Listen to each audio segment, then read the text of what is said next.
3 days after my father died, I stood in the doorway of my own kitchen and did not recognize the man sitting at my table, a stranger wearing the face I had loved for nearly 4 decades. Garvin was still in his gray sweatpants at 10:30 on a Wednesday morning, laptop open, coffee steaming by his elbow, the newspaper untouched beside him because he never actually read it anymore, only kept it there like a prop from a life he used to perform.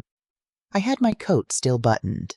My father's reading glasses were folded in the pocket because I had taken them off his nightstand 2 days earlier and could not make myself put them down anywhere else in the house, could not make myself leave them in a drawer like an object instead of a piece of him. The kitchen smelled like his coffee and nothing else. None of the usual Wednesday smells of eggs or toast, as though even breakfast had stopped feeling worth the effort in a house that had lost its rhythm 3 days earlier. I asked Garvin why he wasn't at work. He looked up like I was the one who had said something strange. "Morning," he said, like it was any morning.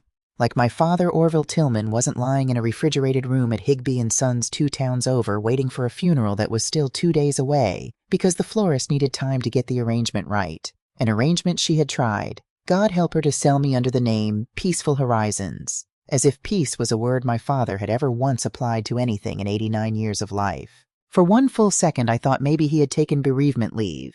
That would have made sense. That would have been the version of my husband I still believed I was married to at 10:29 that morning. Then I noticed his badge wasn't clipped to his belt loop the way it had been clipped there every weekday morning for 36 years, and his company phone wasn't charging on the counter where it always charged, propped against the toaster, like a small gray tombstone of its own, and something in my chest dropped the way it does right before your body understands a piece of news your mind hasn't caught up to yet. "I quit," he said. Just like that. No lead up. No breath before it.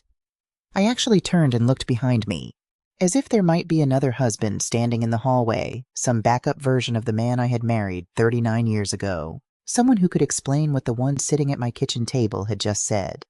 When I asked him, "Yesterday," he said, and took a sip of coffee, like the word cost him nothing at all. "You resigned the day before we buried my father.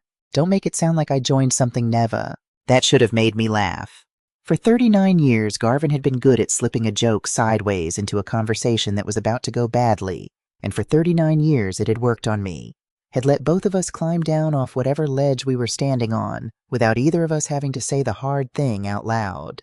I had fallen for that particular gift of his at 25 at a company picnic my father's plant had thrown for a rival supplier's crew one August afternoon, back when Garvin was a lean young man in a borrowed tie trying to sell somebody's father a service contract, and instead spent 40 minutes trying to make me laugh next to a folding table of potato salad. He had walked me to my car that night and asked if he could call me sometime, and I remember thinking that a man who could make a stranger laugh that easily must have an easy kind of heart underneath it, warm all the way through. It took me 39 years to understand that easy with people and easy with the truth are not always the same gift wearing 2 different faces. That morning it didn't work. That morning I stood there with my coat still on and felt something in my spine go very straight and very still the way a person goes, still right before they understand they are about to need all of their strength. "Why would you quit your job 3 days after my father died?" I asked him. He leaned back in the chair like the question itself was the unreasonable thing. "Because I don't see the point of it anymore," he said. "The point is generally the paycheck," I told him. "You know that." "No," he said. "I don't think I do anymore." He studied me for a second, the particular studying a person does right before they say something they already know is going to land wrong, and then he said it. Casual, almost bored. The same tone he might have used to tell me we didn't need the second car anymore. Why keep working Neva when your inheritance is enough for both of us? I just looked at him. My father had been dead 72 hours. I still had his last voicemail sitting unopened on my phone because I could not bring myself to press play, could not stand the idea of hearing him say my name one more time, and knowing there would never be another after it.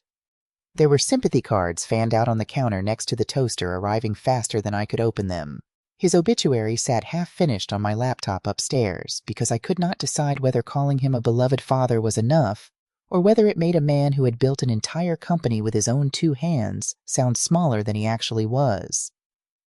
And my husband was sitting 3 feet from all of it, already spending money that had not yet cleared a single bank account, had not even been counted yet, had not even been officially named. "What inheritance?" I said. "Come on, Neva. No. Tell me. Tell me exactly what you think you know." "Your dad sold Tillman Machine Works for millions," he said. His house has been paid off for 15 years. He never spent a dime on himself in his whole life. How much do you think is actually coming? I don't know exactly, I told him, and it was true, and saying it out loud made me feel strange, almost as though I were confessing to something. Then how do you know it's enough for you to quit? I asked. He hesitated. That hesitation sat in my stomach like a stone dropped into still water, the rings of it spreading out long after the stone itself had gone quiet. Well, he said finally, even being conservative about it, it has to be a few million. Conservative. He had already done the math. He had numbers sitting in his head about my father's estate before I had even let myself think the word inheritance. And something about that felt like a violation I did not yet have the language to name. I knew my father was comfortable. I knew he had sold the company 9 years earlier and eased into a life of complaining about lawn crews and calling me every single Sunday afternoon to ask whether I had remembered to check my oil, a question that had nothing to do with oil and everything to do with him wanting to hear my voice for 4 minutes before he let me go. What I did not know, what we had never once discussed in 39 years of marriage, was what any of it would actually come to. My father talked more openly about his cholesterol than his money. And that was saying something, because he barely talked about his cholesterol either, mostly just grunted at the doctor and drove himself home. He had taught me to check my own oil the summer I turned 16, standing beside my first car in the driveway with a rag in his back pocket, making me pull the dipstick myself 3 separate times until I stopped flinching at the heat still coming off the engine. A woman who can't be bothered to know what's going on under her own hood, he told me that afternoon, is a woman who's decided somebody else gets to decide when she's stranded. I hadn't understood at 16 that he was teaching me something well past the mechanics of an engine. I understood it a great deal better at 64, sitting in my kitchen with a husband who had already decided on my behalf exactly how stranded or how secure the rest of my life was going to be. He had been sick longer than any of us wanted to say out loud. A heart that had started skipping and stumbling almost 2 years earlier, an enlarged chamber the cardiologist kept an eye on with pills and quarterly visits, weight coming off him slowly, the way it does off an old man, an inch at a time, until his good suits hung on him like they belonged to someone bigger. He still drove himself to the hardware store. He still argued with the man behind the counter about the price of 2x4s like it was 1994 and lumber had personally insulted him. But in the last 6 weeks of his life, the visits to the cardiologist had gotten closer together, and one Tuesday he had called me from the emergency room instead of from his kitchen, his voice smaller on the phone than I had ever heard it, telling me not to rush, that he'd already called Garvin too since I was apparently at work and hadn't picked up my cell, and I had known. The way you know weather is turning before the sky actually changes color, that we were somewhere near the end of something. I did not know yet, standing in my kitchen that Wednesday morning, that my husband had known it too. Had in fact known it with a kind of clarity I had never let myself have. My father had started Tillman Machine Works in a rented garage the year I turned 6 with 2 second-hand lathes and a partner who left after 18 months because he wanted faster money than precision metal parts were ever going to provide. Orville stayed. He built that company for 43 years out of stubbornness more than anything else, out of a belief that if you made a part correctly the first time, you never had to apologize for it later, and somewhere in there, that belief hardened into the only religion I ever really saw him practice. He wore the same 3 work shirts on rotation until they had holes at the elbows. He drove the same truck for 19 years and only replaced it because my mother finally told him she was embarrassed to be seen in it at church.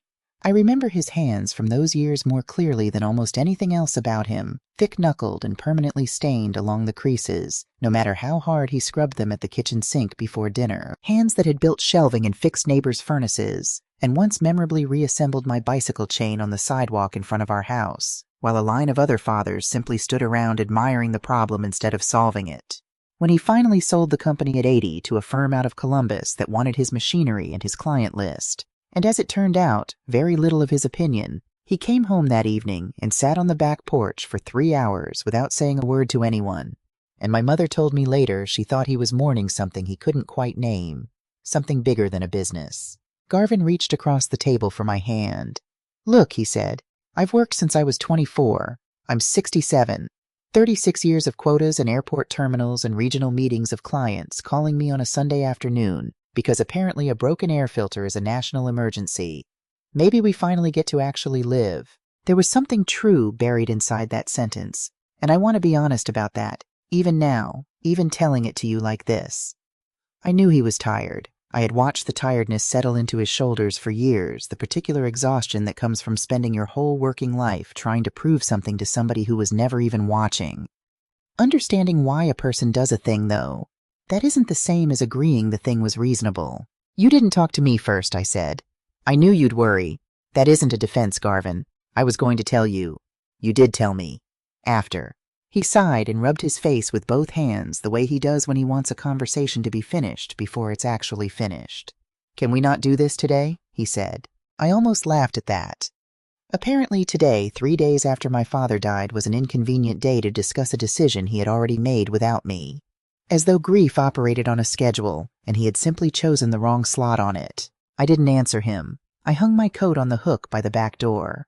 I went upstairs and sat on the edge of the bed and turned my father's reading glasses over in my palm for a long time, running my thumb along the little dent in the left arm where he'd sat on them once at a 4th of July picnic, and bent them just enough that they always sat slightly crooked on his face afterward, and he had never once bothered to get them fixed.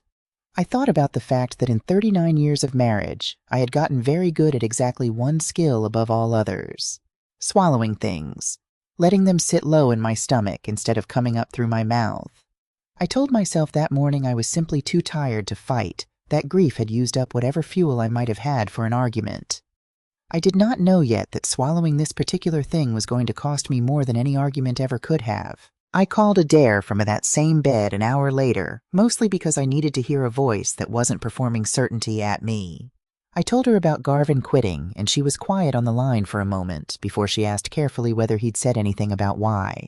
I told her he'd mentioned the inheritance, and I heard her exhale slowly, the particular exhale of a daughter trying to choose her next sentence with more care than she wanted to spend on it.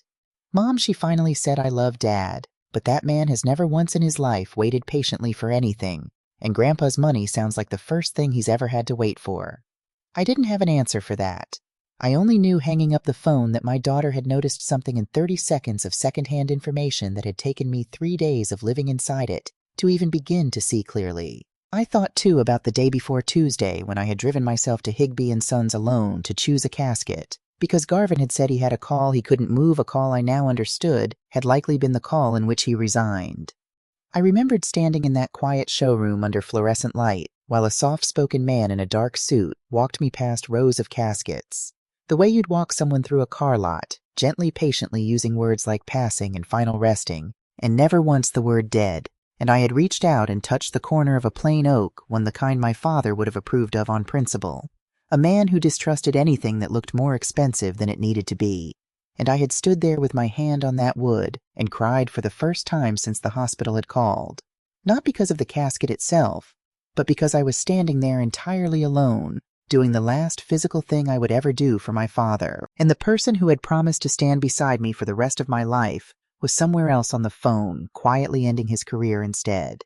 My father used to say that a man shows you who he is with his hands long before he tells you with his mouth. He meant it about machines, mostly about the men he hired at the plant, the way you could watch someone hold a wrench for 10 seconds and know whether they respected the tool or just wanted the job done. I thought about that sentence for the first time in years, sitting on the edge of my bed that morning, and wondered not for the last time that week what my father would have made of the way Garvin's hands had reached for a laptop instead of a phone to call me the morning after he decided our whole future without me in the room. That afternoon, I drove myself to the physical therapy office where I had worked the front desk and the billing for 11 years, mostly because sitting in that house with Garvin's laptop open to boat listings felt like something I could not survive another hour of. Verley Hutchins, who had run the front office 2 chairs down from mine since before either of us had a single gray hair, took one look at my face when I walked in and did not ask why I had come to work 3 days after burying my father, only pulled a second folding chair up behind the reception counter and sat beside me without saying much of anything for the better part of an hour. Eventually I told her, because I had to tell somebody who was not related to Garvin by blood or marriage, that my husband had quit his job that morning. Verley set down the stack of insurance forms she'd been sorting and looked at me for a long moment. Neva, she finally said, my late husband once bought a boat the week after his own father's funeral, and I want you to know it took me 11 years to pay off, and about 11 months to understand it wasn't really about the boat. I didn't know yet how much that sentence would come back to me in the weeks ahead.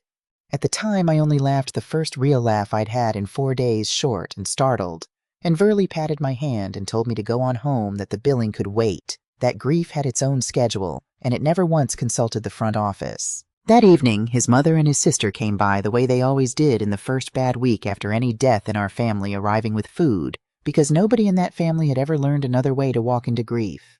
I had set the table without thinking much about it, the good plates instead of the everyday ones, a habit left over from decades of Sunday dinners that my hands apparently still knew how to perform, even while the rest of me was somewhere else entirely. Idella came first, 89 years old, carrying a casserole dish wrapped in a dish towel that smelled like it had traveled through 3 different decades of her kitchen. Winnell came in behind her with a bottle of wine, and the particular brightness of a woman who has learned to walk into hard rooms smiling because it is easier than the alternative. For the first 20 minutes, it almost felt like an ordinary Wednesday. Idella asked about the service, whether the church had agreed to open the fellowship hall afterward. Winnell told a story about my father helping her fix a sagging fence 15 years earlier, standing out in 90-degree heat in his undershirt, refusing to let her pay him a dime. And for a moment I let myself feel something close to comfort, something close to the family we had actually been for most of those 39 years. Then Idella mentioned her lease again. The third increase in 3 years, she said, tired around the eyes in a way that made her look every one of her 89 years at once. And before she had even finished the sentence, Garvin said, "Don't worry about it, Mom. Once everything clears, I'll buy you a house." My fork stopped halfway to my mouth. I looked at Garvin's face in that moment, the ease of it, the total absence of hesitation, and understood that whatever calculation had produced that sentence had been running in his head for far longer than the 3 days since my father died. A man does not offer to buy his mother a house with that kind of casual certainty unless he has already walked through the rooms of it in his mind more than once. Idella blinked at him. "Garvin, I couldn't let you do that," she said. And then, almost without pausing for breath, "There are some sweet little places out past the county line near the water," which told me this was not the first time the two of them had had this conversation. Winnell laughed and said, "Look at Mom. She's already picked a zip code," and Idella waved her off, said that didn't mean anything, but her eyes had already gone somewhere else. Already furnished a house that did not exist yet, with money that did not exist yet either. And then Garvin turned to his sister. "And we'll get you straightened out too," he said. "The business debt. I'll clear it. 200,000. Clean slate." Winnell set her fork down. "Are you serious?" she said. "Absolutely." She stood and hugged him across the back of his chair, and I sat there holding a water glass that had gone warm in my hand, watching condensation slide down onto the tablecloth in a small dark ring. Nobody would notice until later, and nobody at that table, not one single person, had asked me how I was doing. Nobody had asked what my father's estate might actually look like. Nobody had asked what I might want to do with any of it, whether I even wanted to talk about it yet, 3 days into a grief I had not begun to feel the bottom of. They had gone from a casserole dish to a distribution plan in the space of 1 sentence, and I sat 3 feet away from all of it like a piece of furniture that happened to share a last name with the money. "Garvin," I said. He looked at me. "What?" "My father isn't even buried yet." The table went quiet enough that I could hear the refrigerator humming in the next room. Garvin's smile dropped off his face like something had physically pulled it away. "That's not what this is, Neva."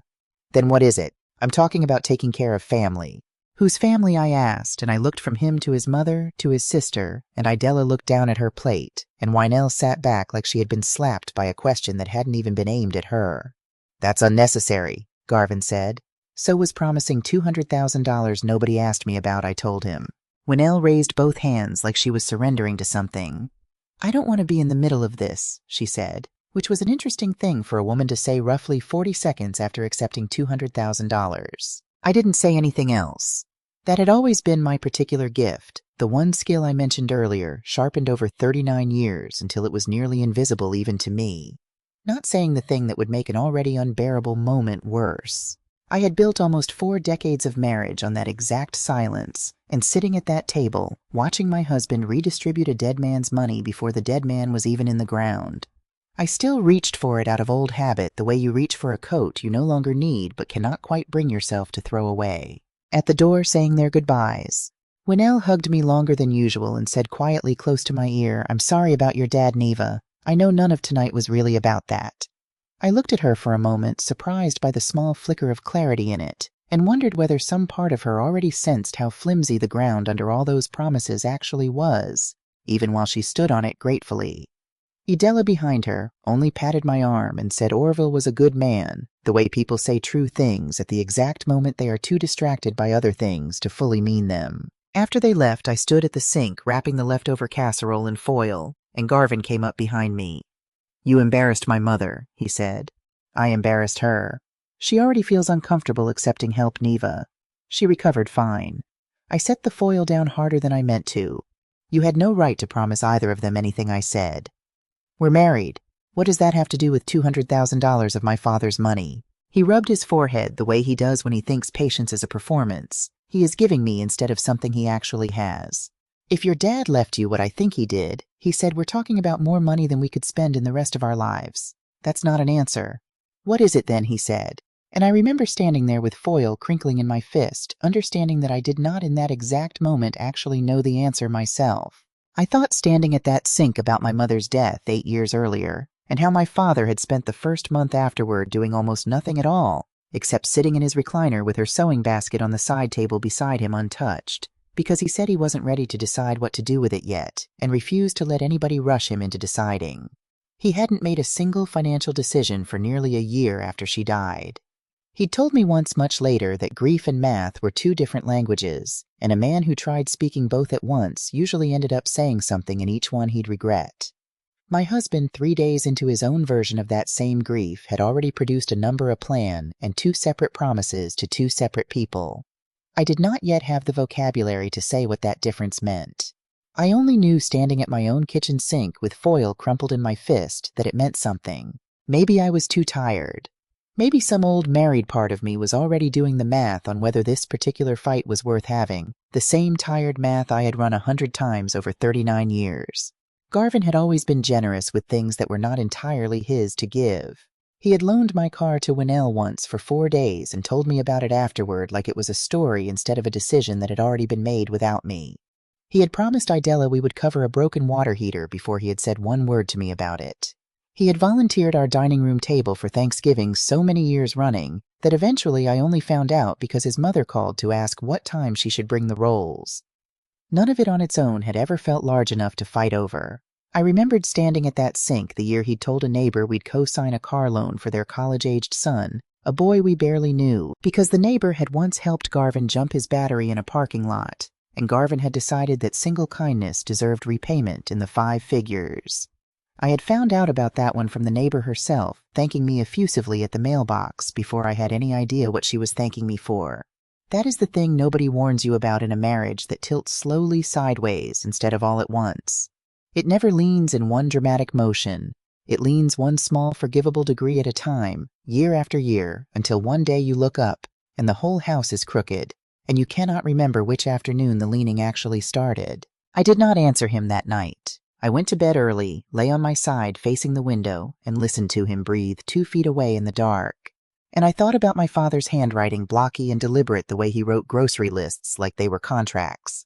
I thought about the last time I had seen him standing at his own kitchen counter 3 weeks before he died, leaning on it slightly longer than he used to before pushing himself upright, and how I had noticed it, and said nothing the way I noticed so many things in those last months, and said nothing about because saying something out loud has always felt to me like making a thing more true than it already was. The phone rang the next morning while I stood in my father's bedroom with one of his good suits draped over my arm, trying to decide whether he would have wanted to be buried in the Navy or the Gray, a decision that felt at 9 in the morning with my eyes still swollen from a night of very little sleep, like the largest decision I had ever been asked to make. I had settled on the Navy an hour earlier, mostly because it was the suit he'd worn to my wedding, standing at the back of that same church with his hand hovering near my elbow, the whole walk down the aisle as though he still half expected me to trip. And it seemed right somehow to send him out of this world dressed the same way he'd once walked me into a new one.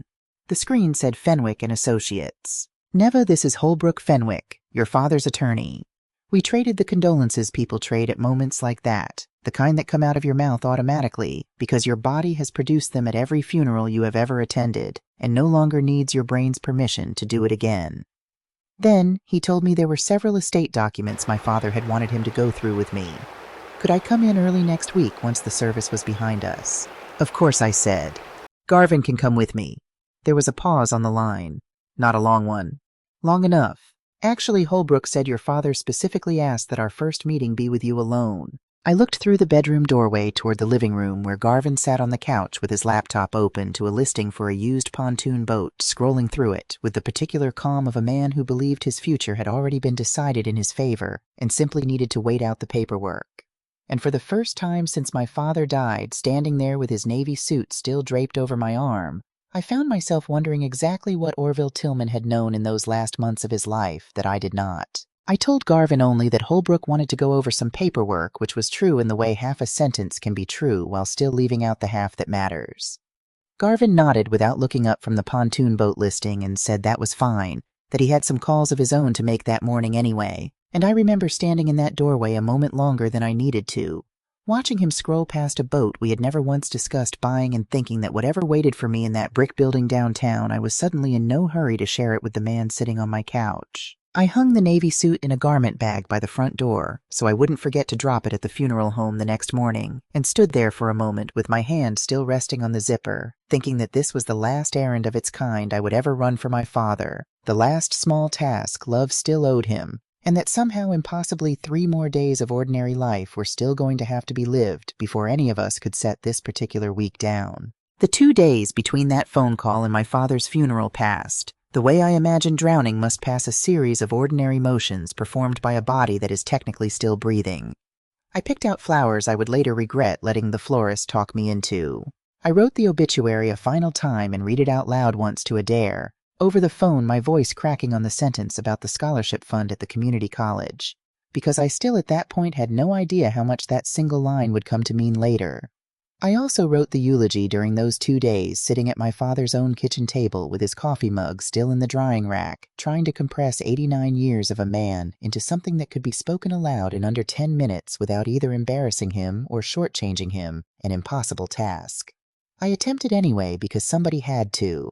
Garvin made no more mention of boats or lake property in those 2 days, and some small, tired part of me let myself believe briefly that the kitchen conversation had shaken something loose in him, had reminded him what week we were actually living in. The funeral was on Friday at Grace Lutheran on 5th Street, the same church where my parents had been married 66 years earlier, and where I had been baptized and confirmed and eventually married myself.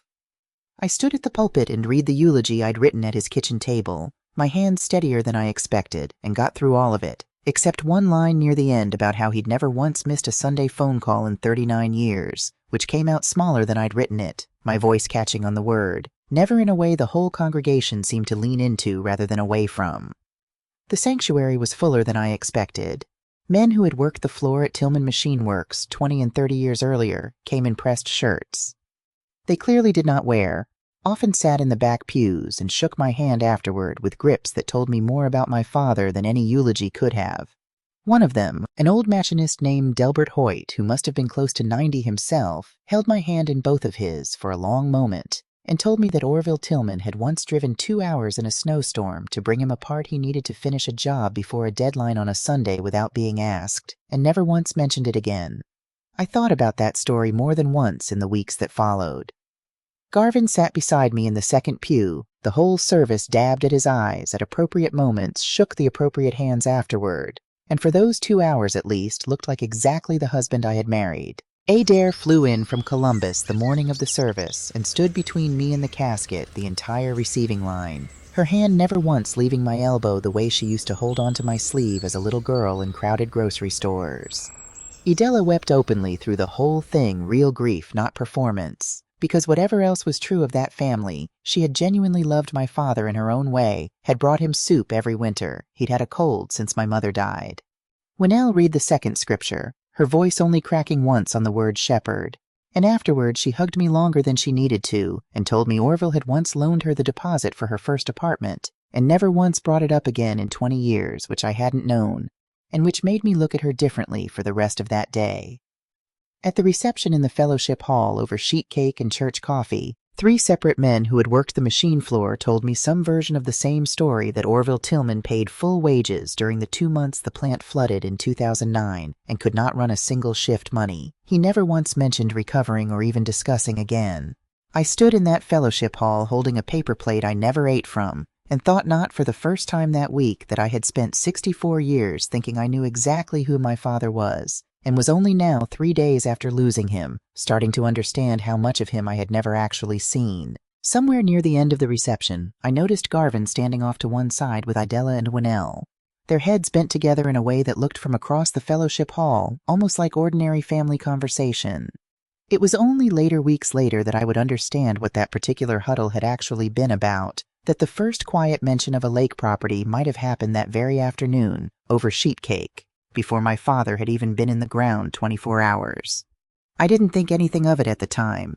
I was too busy accepting condolences from men who'd known my father longer than I'd known myself to notice that my husband had already started planning a future in the same room where we'd just said goodbye to the man whose death made that future possible. It was the following Monday, 3 days after we buried him, when I climbed the narrow staircase to Holbrook Fenwick's office on the 3rd floor of that old brick building downtown, the kind of building with a lobby directory that looked like it had outlasted 3 mayors and a hallway carpet that had gone the particular gray of carpet nobody has replaced in 20 years. I had been in that building twice before in my life. Once when my mother died 8 years earlier, once when my father sold the company. Neither memory made me eager to climb those stairs a third time. I had gotten dressed that morning with more care than the occasion probably called for a navy dress I usually saved for church, my mother's small gold earrings, as though some part of me understood before I'd even left the driveway that I was walking into a version of myself I hadn't met yet and wanted to look presentable for the introduction.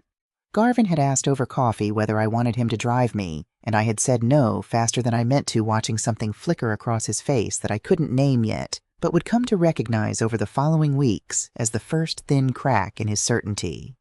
The drive downtown took 11 minutes. I spent most of them gripping the wheel at 10 and 2, the way my father had taught me decades earlier, and rehearsing uselessly a version of this meeting that turned out to have almost nothing in common with the one that actually happened. Holbrook met me at the door himself. "Neva," he said, and then seemed to think better of the formality and gave my shoulder a brief squeeze instead. "I'm sorry about Orville." "Thank you," I told him, because that was the other sentence my mouth had learned to produce without asking my brain's permission first. He led me into an office with a legal pad already waiting on the table, a bottle of water beside it, and a box of tissues positioned discreetly off to one side, close enough to reach far enough not to seem presumptuous. Framed diplomas lined one wall, along with a photograph of Holbrook shaking hands with someone at what looked like a bar association dinner decades earlier, his hair darker, his smile less practiced than the one he'd greeted me with at the door.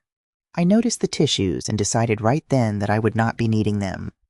Grief makes you competitive about the strangest, smallest things. We talked first about ordinary matters: the death certificate, the house, whether the community college scholarship fund my father had quietly supported for 15 years would need any paperwork on my end, which was the first I had heard of it in any formal sense, though I had always known vaguely that he gave something to the college every year, and had never once asked what. Then Holbrook closed the folder in front of him, and folded his hands on top of it, and something in the deliberate way he did it told me the ordinary part of our conversation had ended. "Before we get to numbers," he said, "there's something your father wanted me to discuss with you first." "Okay, did Garvin ever mention that he came to see your father alone, about 10 months ago?" That was not remotely the question I had braced myself for on the drive over. "Garvin," I repeated, as if saying the name back to him might somehow change the answer waiting behind it. "No, he never mentioned that." Holbrook nodded slowly, the particular nod of a man whose answer has just confirmed something he already suspected. "There was an in-person visit," he said. "A conversation your father wrote down not long after, because he said he wanted an accurate record, not a memory that would soften with time. Later there was also a phone call, and eventually an email, though the email was mostly about logistics by that point. About what I asked, though, I think some part of me already knew. About your father's estate," Holbrook said. "Your father wanted me to be careful how I characterize this to you." Garvin wasn't threatening him. He wasn't attempting anything illegal, which somehow made it worse sitting there hearing it laid out so plainly. "What was he doing?" I asked. "It was planning," Holbrook said, and slid a single photocopied page across the table toward me. My father's handwriting filled it top to bottom, blocky and deliberate, the same handwriting I'd grown up watching him use on grocery lists, on contracts, on the backs of envelopes where he sketched shelving he intended to build and sometimes never did. "Your father asked me to give you this after he was gone," Holbrook said. He wrote it the same week the conversation happened, while it was still fresh. I read the first lines slowly. My father had written that Garvin stopped by on a Tuesday afternoon, ostensibly to help him move a window unit air conditioner out of the garage for the season, and had started talking about retirement somewhere in the middle of that task. My father noted almost as an aside that Garvin had barely broken a sweat lifting his end of that unit, joking the whole time about how much easier this kind of thing would be once he didn't have a boss expecting him back at a desk by 3. Nothing unusual at first. My father wrote the same complaints about travel and quotas Garvin had been making at dinner tables for years. Then I reached a paragraph my father had recorded almost word for word, the way he recorded everything, precise and unforgiving, and I stopped breathing for a second. Garvin had said once, "Neva inherits, I can finally stop working." My father had answered, "Neva inherits." And Garvin had laughed. "Come on, Orville, we're married." I read it twice slowly, letting each word land the way it must have landed in that garage that afternoon. Holbrook waited without saying anything, which I appreciated more than he probably knew, because it wasn't the sentence itself that undid me. Men say careless things about money all the time, my own father included, and I had spent a lifetime learning to let careless things pass through a room without setting up permanent residence in it. It was the laugh. "Come on, Orville, we're married." As though marriage were a legal instrument for merging bank accounts and nothing more, as though 39 years of my life belonged by default to whatever plans Garvin happened to be running in his head at any given moment. Which meant somewhere in that conversation, 10 months before my father died, my husband had already stopped seeing 2 separate people standing at that workbench. He had seen one man, one future, and one very large number, and I apparently hadn't been required for any part of the equation except my last name. That bothered him, I finally asked. Very much, Holbrook said. Enough that he came in the following week and asked me to start drafting the language for a trust instead of a straightforward transfer of assets. It took the better part of 5 months to get the language exactly the way he wanted it, revising the trustee provisions twice because he kept asking me whether a given clause would feel like punishment or like protection if you were the one reading it someday. Which is frankly unusual for a man his age to spend that much care on quietly without a family meeting, without telling a soul. Then he opened a second folder thinner than the first and told me something that made the letter feel almost gentle by comparison. Years earlier, he said, back when your father still owned the company before any of this, Garvin came to him privately and asked him to co-sign a loan, a business venture, some import arrangement with a partner he'd met at a trade conference in Indianapolis. Your father said no. He never mentioned it to you at the time because he told me, and I'm reading this directly from his notes, that he didn't want to start a war in your marriage over something that never happened. But he wrote that down too. He wanted you to have the complete picture eventually, Neva, not just the last 10 months of it. How much was the loan? I asked, my voice smaller than I wanted it to be. $85,000, Holbrook said. Garvin told your father it was a sure thing. 6 months, maybe 8, before the investment paid out, and everyone involved would be sitting comfortably. Your father asked him one question before he said no. He asked what would happen to you and your daughter if the sure thing wasn't sure. And Garvin said I asked. He said it would never come to that, Holbrook told me. Your father wrote down that he found the confidence more troubling than the request itself. A man who is honestly unsure will hedge his language. A man who has already decided the future owes him something speaks like that instead. I asked when exactly that conversation had happened, and Holbrook checked his notes and told me it was the spring Adair turned 9, which meant sitting there doing the arithmetic without wanting to, that while I had been packing lunches and driving carpool and believing myself to be living inside an ordinary sturdy marriage, my husband had already quietly asked my own father to risk our daughter's security on an import deal with a man he'd met once at a conference table in Indianapolis. 30 years of my life, and I was only now learning where certain cracks had actually started. I sat there with my hands folded in my lap, feeling something shift beneath everything I had believed I understood about the last 39 years. Because that meant this was not new. This was not grief making my husband strange in the days after a death. This was a pattern with a much longer spine than I had ever let myself see one my own father had apparently been quietly watching for years while I stood 2 feet away from it, married into it, defending it politely at Thanksgiving dinners without ever once suspecting there was anything underneath it worth defending against. Why didn't he just tell me? I asked. Pick up the phone. Say, Neva, your husband said something strange to me today. Why leave it for a lawyer's office after he was already gone? Holbrook folded his hands again. I asked him something close to that myself, he admitted. He told me he didn't want you spending whatever time he had left defending Garvin to him or defending him to Garvin caught in between 2 men you loved trying to score points off each other while the clock was running out. He said grief was going to be hard enough without also being asked to referee. Holbrook let me sit with that a moment before he opened the main estate folder. Your father did very well when he sold Tillman Machine Works, he said. He invested conservatively afterward, mostly index funds and municipal bonds. Nothing flashy, because flashy was never a word that applied to him. After charitable gifts, estate expenses, and the provisions already written into his plan, the assets intended for you are valued at approximately $3.1 million. That figure does not include the house. I don't remember having any particularly dramatic reaction to hearing that number out loud. What I remember is thinking that Garvin's guess from 3 days after the funeral hadn't been far off, and hating that thought the instant it arrived, hating that some small exhausted part of me had already started doing his math for him without being asked. I looked down at my own hands in my lap, still wearing my wedding ring, still bearing the small callus on my right thumb from decades of holding a phone against my shoulder while I typed, and thought that $3.1 million was an almost meaningless number to a woman who had spent her whole adult life balancing a checkbook to the penny out of habit more than necessity. The majority of it, Holbrook continued, is held in a trust your father established roughly 4 months before he died. A trust. For me. For you. You're the sole beneficiary. What does that actually mean in practical terms, I asked. It means you are financially secure for the rest of your life, he said. The trust provides income and distributions for housing, medical needs, retirement, your general welfare, whatever that turns out to mean for you specifically. It was never designed to put you on an allowance. Good, I told him, because I'm 64 years old, not 12. Holbrook almost smiled at that. Your father made nearly that exact point when we were drafting the language. That sounded like him.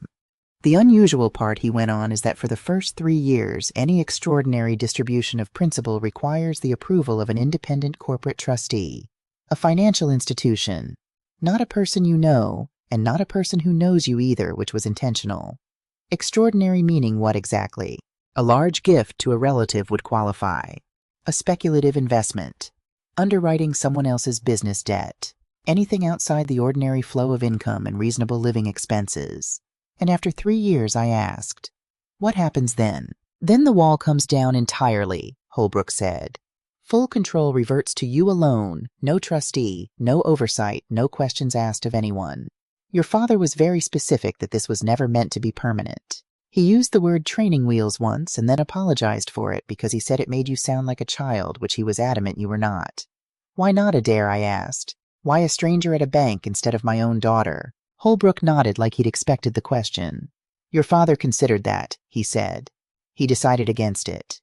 He didn't want to put your daughter in the position of approving or denying her own father's requests, or feeling responsible for the outcome of her parents' marriage either way. He wanted the wall to be impersonal. Nobody in this family owing anybody else an explanation for what the wall allows or doesn't allow. Which institution, I asked. Who exactly am I going to be asking permission from? A trust department at a regional bank 2 counties over, Holbrook said. A committee, actually not a single person, which your father specifically requested so that no one individual's mood or opinion could ever hold undue sway over a decision. He wanted it slow. He wanted it boring. He told me once that boring was the entire point. I looked at him. So my father put a stranger between me and my own inheritance. Because of Garvin. Holbrook took his time answering, and I understood somewhere beneath the irritation rising in my chest that the irritation wasn't really aimed at him at all. It was aimed at a dead man who could no longer defend himself, who had left me a puzzle instead of a conversation. Your father was worried about pressure, Neva Holbrook said. Not about you making a poor decision. About you being asked to make a permanent decision before you'd had any time at all to think clearly. He told me more than once that he did not want to leave you his opinion of your marriage along with his money. He wanted to leave you room instead. Time to look at things plainly without somebody standing over your shoulder already certain what they meant to do with it. I sat there for a moment in that quiet office listening to a clock somewhere down the hall, marking off seconds. I couldn't hear anywhere else in the building and felt something in my chest that wasn't quite anger and wasn't quite gratitude. Some third thing I didn't yet have a name for sitting exactly between the two, like a door that hadn't decided which way it wanted to swing. I reached for one of the tissues I had decided an hour earlier that I would not be needing. Before I left, Holbrook slid one more thing across the table almost as an afterthought, though I suspect nothing that man did in that office was ever truly an afterthought. It was a copy of the letter's final page, one I hadn't gotten to yet. My father had written near the bottom in handwriting slightly less steady than the rest of the page that he did not know whether Garvin would ever actually pressure me outright, that 38 years of marriage by that point had meant something real, whatever its faults, and that he had been a decent enough husband in plenty of ordinary ways that mattered. Then one line by itself: I don't want to leave Neva my opinion of her husband along with my money. I want her to look at this clearly on her own without my voice already in the room telling her what she's going to find. I sat with that sentence longer than I sat with the number 3.1 million. I stopped by the physical therapy office on my way home, not for any real reason, except that I did not yet want to be alone with what I'd just learned, and found Verlie closing out the day's billing at the front desk. She took one look at my face and pulled the second folding chair around without a word. When I told her about the letter about the co-signing story about a trust built specifically to keep her own son-in-law at arm's length, Verlie was quiet for a long moment, tapping her pen against the desk. Your daddy sounds like he loved you the hard way, she finally said. Some men love you soft, tell you what you want to hear, and let you find out the truth on your own time. Your daddy loved you the way you check a bridge before you drive a truck full of family across it. Might feel cold in the moment. Keeps everybody alive on the other side. I drove home the long way past the shuttered building that used to house Tillman Machine Works before the new owners moved operations to a bigger facility outside town, past the hardware store where my father had argued about lumber for 4 decades, and I found myself doing something I hadn't done in years, talking out loud to him in the car, like he might still be listening from wherever he'd gone. I asked him out loud alone at a red light on 5th Street why he hadn't just told me himself while he still had the chance, why he'd left me a folder instead of a conversation. And somewhere underneath the anger I could still hear him answering me the way he always had, gruff and short, telling me that some things a daughter needs to find out for herself, or she'll spend the rest of her life arguing with the version somebody else handed her instead of trusting her own 2 eyes. It was exactly the kind of answer he would have given, and it did not make me feel better, and it did not make me feel worse either. It just felt true the way most things about my father had always felt true, whether or not I wanted them to be. When I got home, Garvin was waiting in the kitchen, showered, changed a version of himself, pulled together enough that it almost made me feel something close to hope, right up until his first word was so. He'd even made a pot of coffee for me, the good kind we usually saved for company, and for one brief moment before he spoke again, I let myself believe the gesture meant something other than what it turned out to mean. So what I said. What did he say? How much? I watched the question arrive on his face a full second before it actually left his mouth, the way weather arrives over a field before you feel the first drop of it on your skin. I'm not discussing numbers today, I told him. Why not? Because I buried my father 3 days ago, Garvin. That bought me maybe 3 seconds of silence. Then how long until it pays out? He asked. Because I already quit.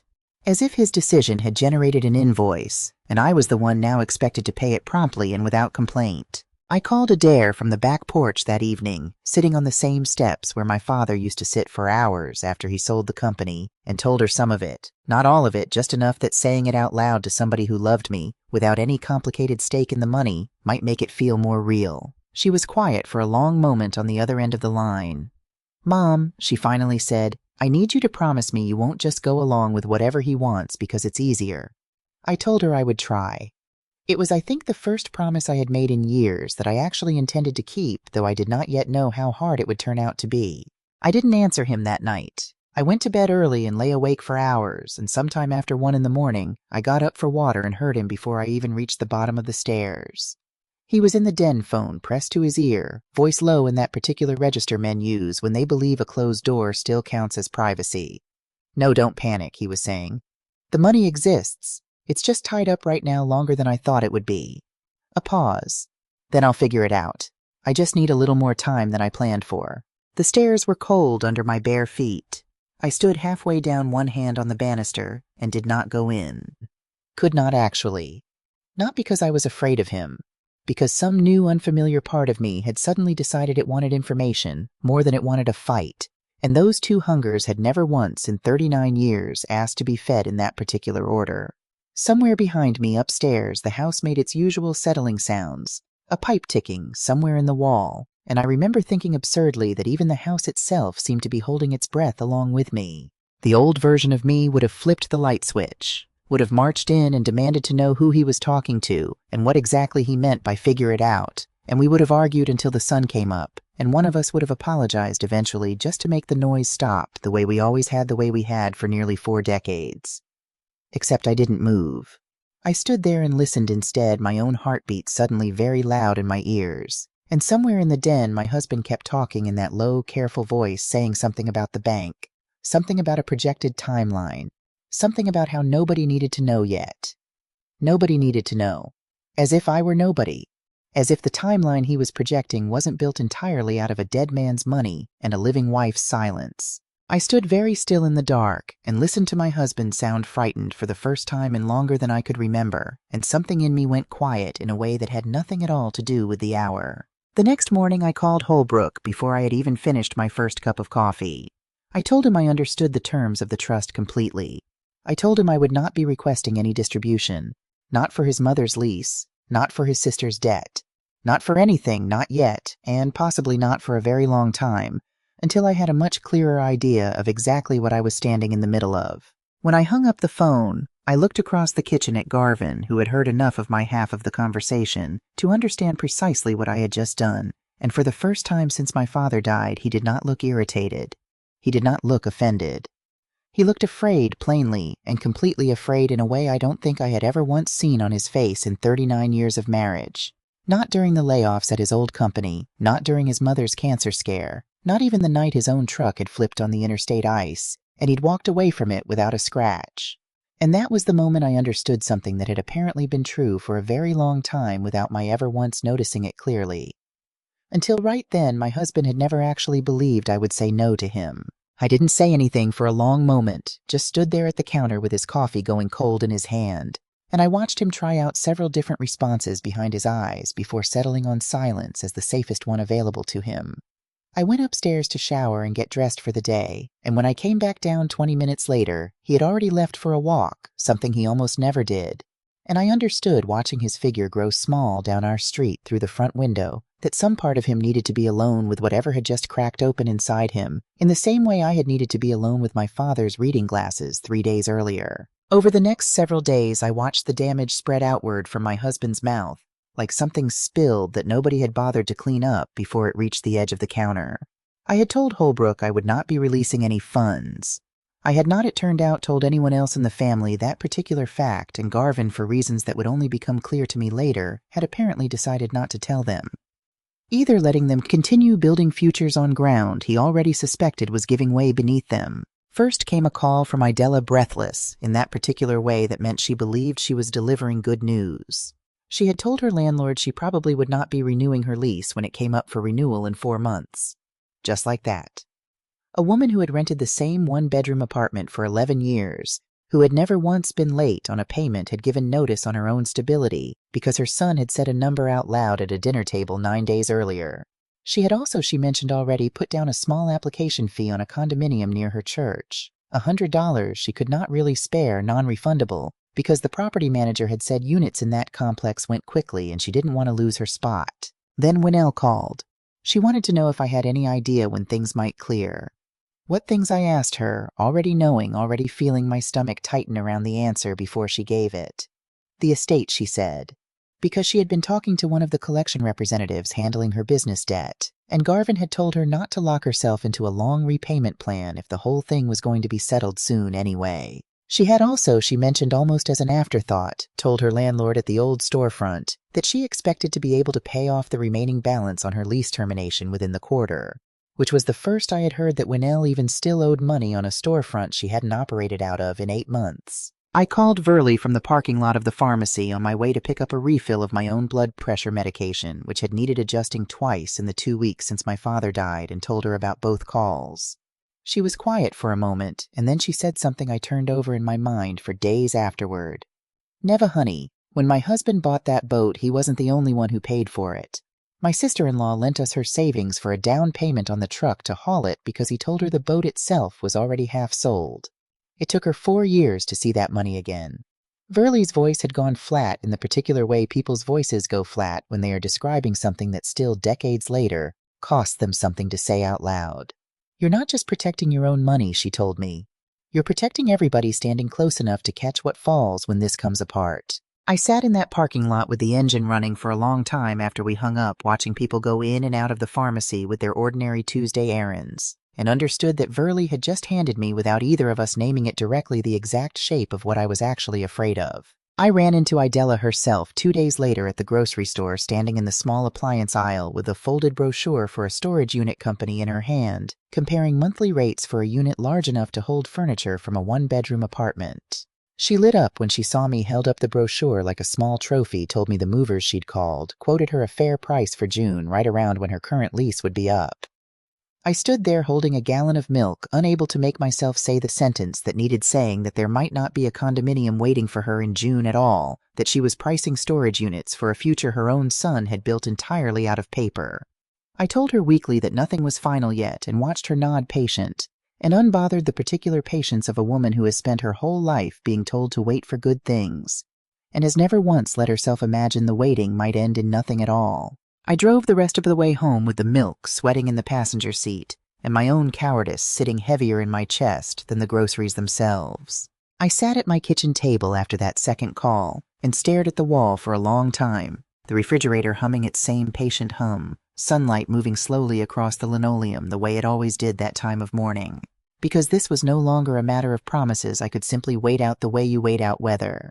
This had become people making real binding decisions with real consequences based on money that did not exist yet. In any form, they could actually touch money that had a stranger standing between it and my own signature money that I had already told Holbrook in writing I would not be releasing. I called Adair that same afternoon and told her about Idella's storage unit brochure, expecting sympathy, and instead heard something harder come into her voice. "Mom," she said, "you have to tell them. All of them. Today, before anybody signs another lease or pays another deposit towards something that isn't real yet." I told her I knew that I was still working out how, and she was quiet for a second before she said the thing that stayed with me the rest of that week. "You've spent your whole life protecting other people from disappointment," she said. "Maybe it's time somebody else in this family learned how to sit with it instead of you carrying it for them."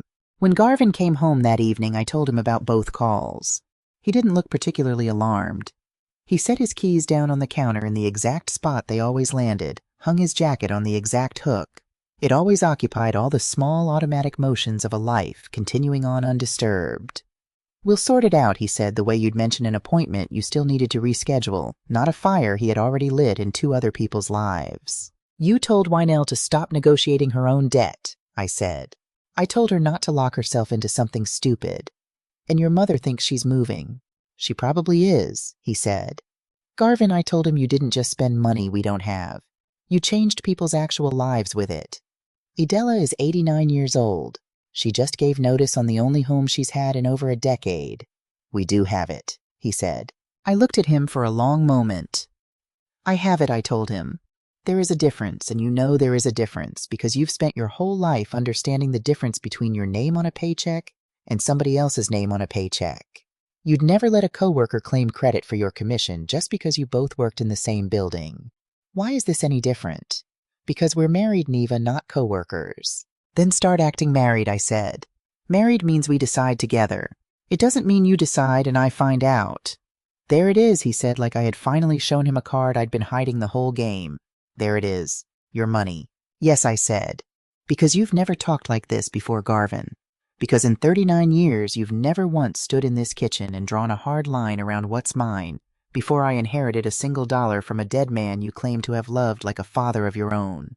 He shook his head, jaw tight, the muscle along it jumping the way it did whenever he was losing an argument and knew it. "Orville really got what he wanted with that trust," he said. "Don't," I told him. "Don't put my father's name in your mouth like that." He softened, or tried to reach for the version of himself that had once talked a stranger into buying a service contract over potato salad 40 years earlier. "Neva," he said, "I'm not the enemy here. I'm trying to take care of everybody. My mother, my sister, us." "Us," I repeated. "Because from where I'm standing, Garvin, us seems to mean whatever you've already decided, and everybody else finds out about it after the fact. The way I found out you quit. The way Idella found out she was getting a house. The way I'm apparently the last person in this family to learn anything about my own father's money. That's not fair." "Fair," I said. "You want to talk to me about fair?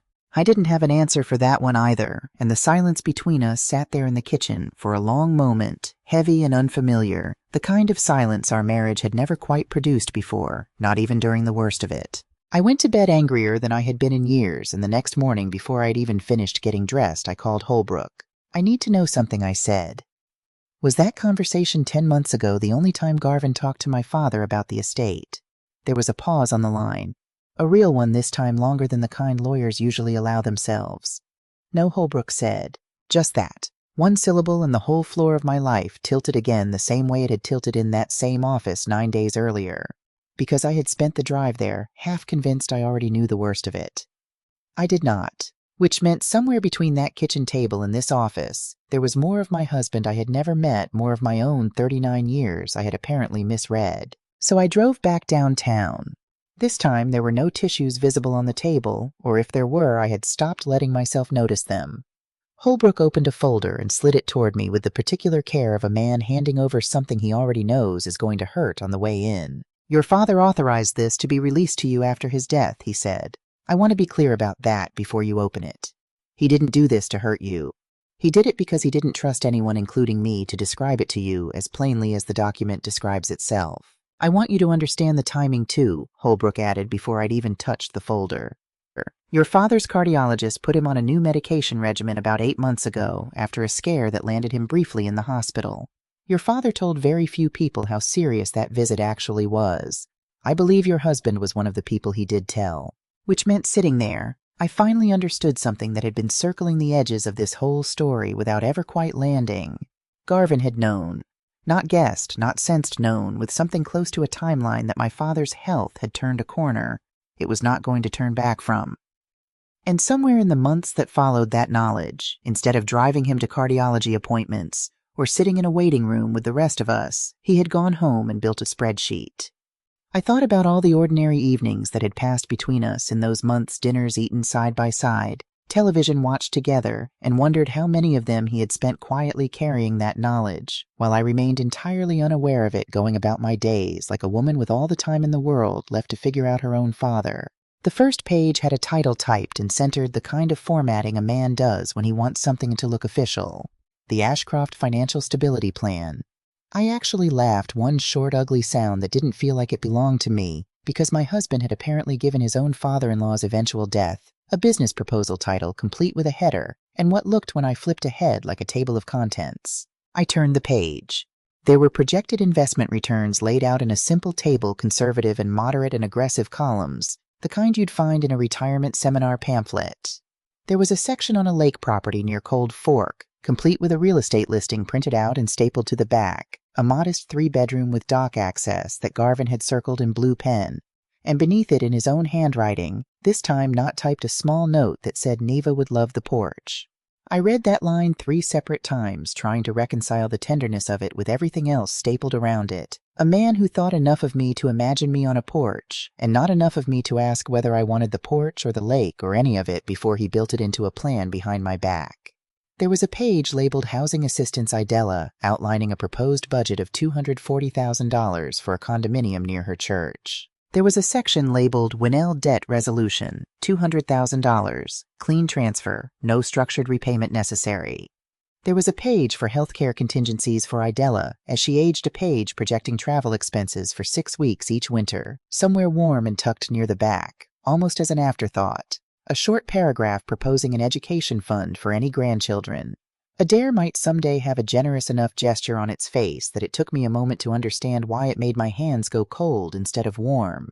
Because Adair wasn't married. Adair hadn't mentioned children, not once, not to me, and certainly not to her father. He had spent a dead man's future money on grandchildren who did not exist yet, belonging to a daughter who had never once been consulted in a plan she did not know had been written. And finally, on the last 3 pages, a month-by-month retirement timeline for Garvin himself, laid out like a countdown to a launch date, ending with the words "full transition, no further employment required." I kept reading. My father's estimated estate value appeared in 3 separate places throughout the document. So did my name, though never once attached to a want or a preference of my own. Neva's projected inheritance. Neva's anticipated assets. Neva's expected investment income year 1 through year 10 adjusted for inflation. My hands had started shaking somewhere around the section on Idela's condominium, though I hadn't noticed it until I tried to turn the next page and the paper wouldn't hold still. Because this wasn't a man reacting to grief. This was a man who had sat down probably at this very kitchen table on some ordinary Tuesday evening while I was upstairs folding laundry or watching television 2 rooms away, and built an entire architecture of other people's futures out of my father's remaining lifespan, which meant every single dinner in the last 7 months, every Sunday phone call I made to my father, asking how he was feeling.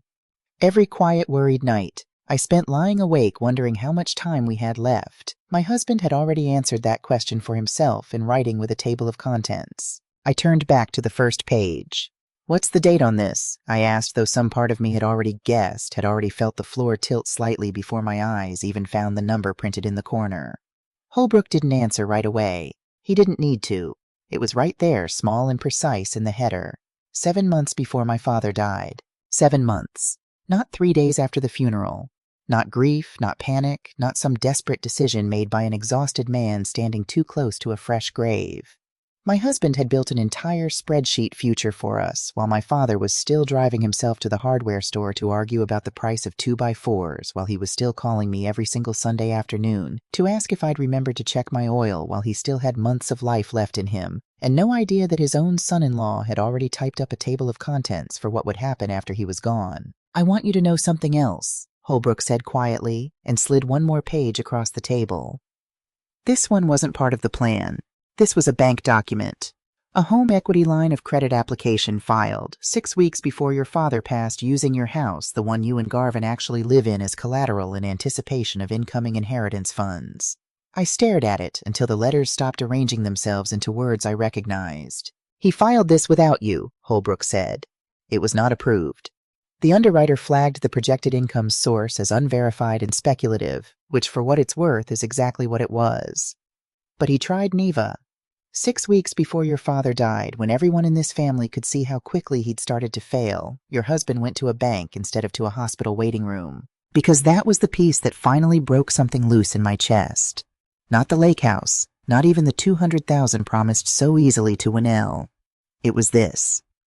6 weeks before my father died, while I was driving him to cardiology appointments, and sitting with him through blood draws and learning to read his oxygen numbers off a little clip on his finger, my husband had gone behind my name, using the roof over both our heads as collateral, betting our actual home against a dying man's money before that man had even finished dying. I remembered sitting in that office one particular Thursday 6 weeks before my father died, the exact week Holbrook was describing, when I had sat with my father in a hospital waiting room for 4 hours while they ran tests, both of us pretending to watch a muted television bolted to the wall, and he had reached over at some point and patted my hand and told me not to worry so much, that he'd outlived 2 doctors already and intended to outlive a 3rd.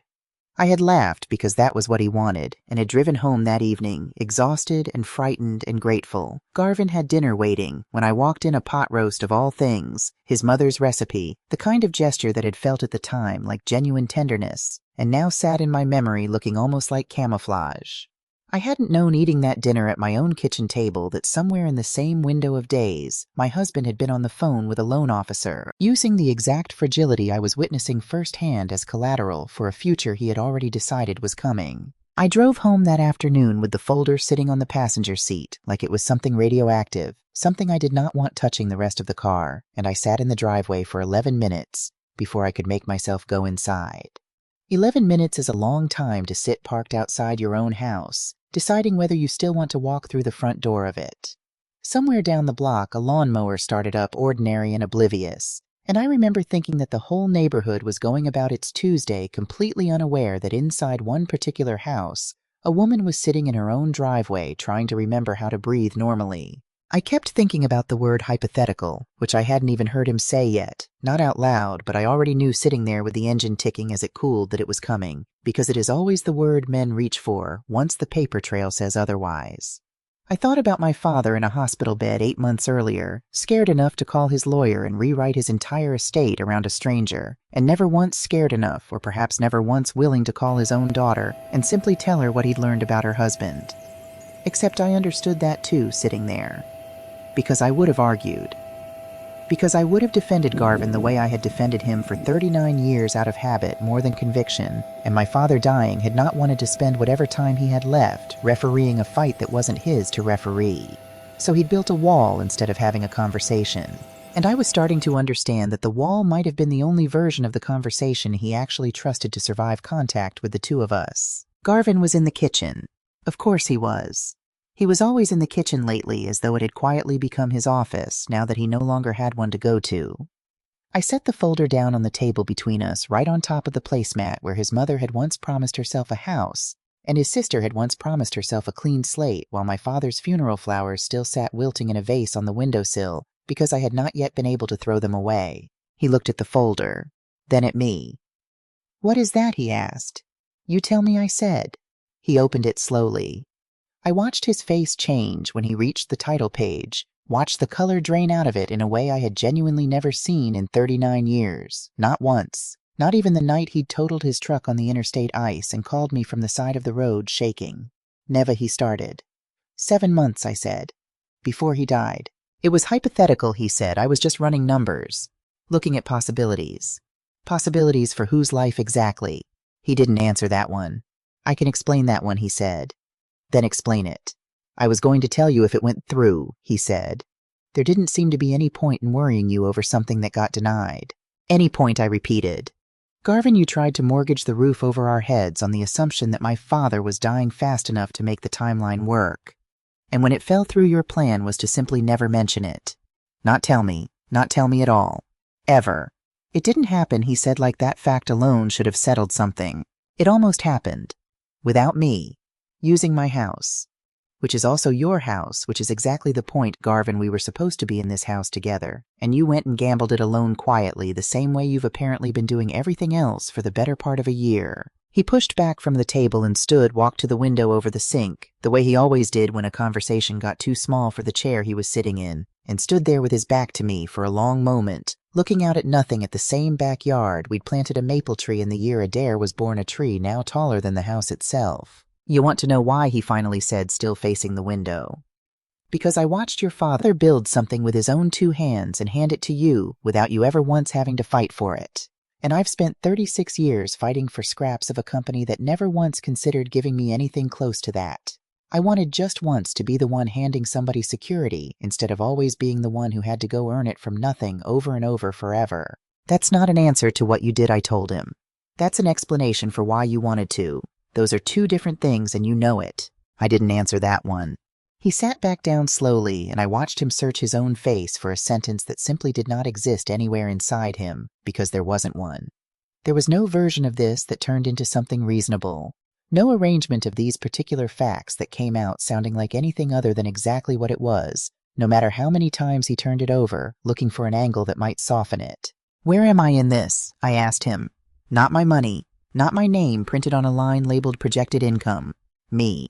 Where on any of these pages did you once wonder what I might actually want?" He looked down at the folder like it might finally answer for him. "I count 14 mentions of my name in this entire document," I told him, "and every single one is about what I have. Not one is about who I am. My money is everywhere in these pages, Garvin. I am nowhere in them. There's a page in here about grandchildren," I said, my voice catching despite everything I was doing to keep it steady.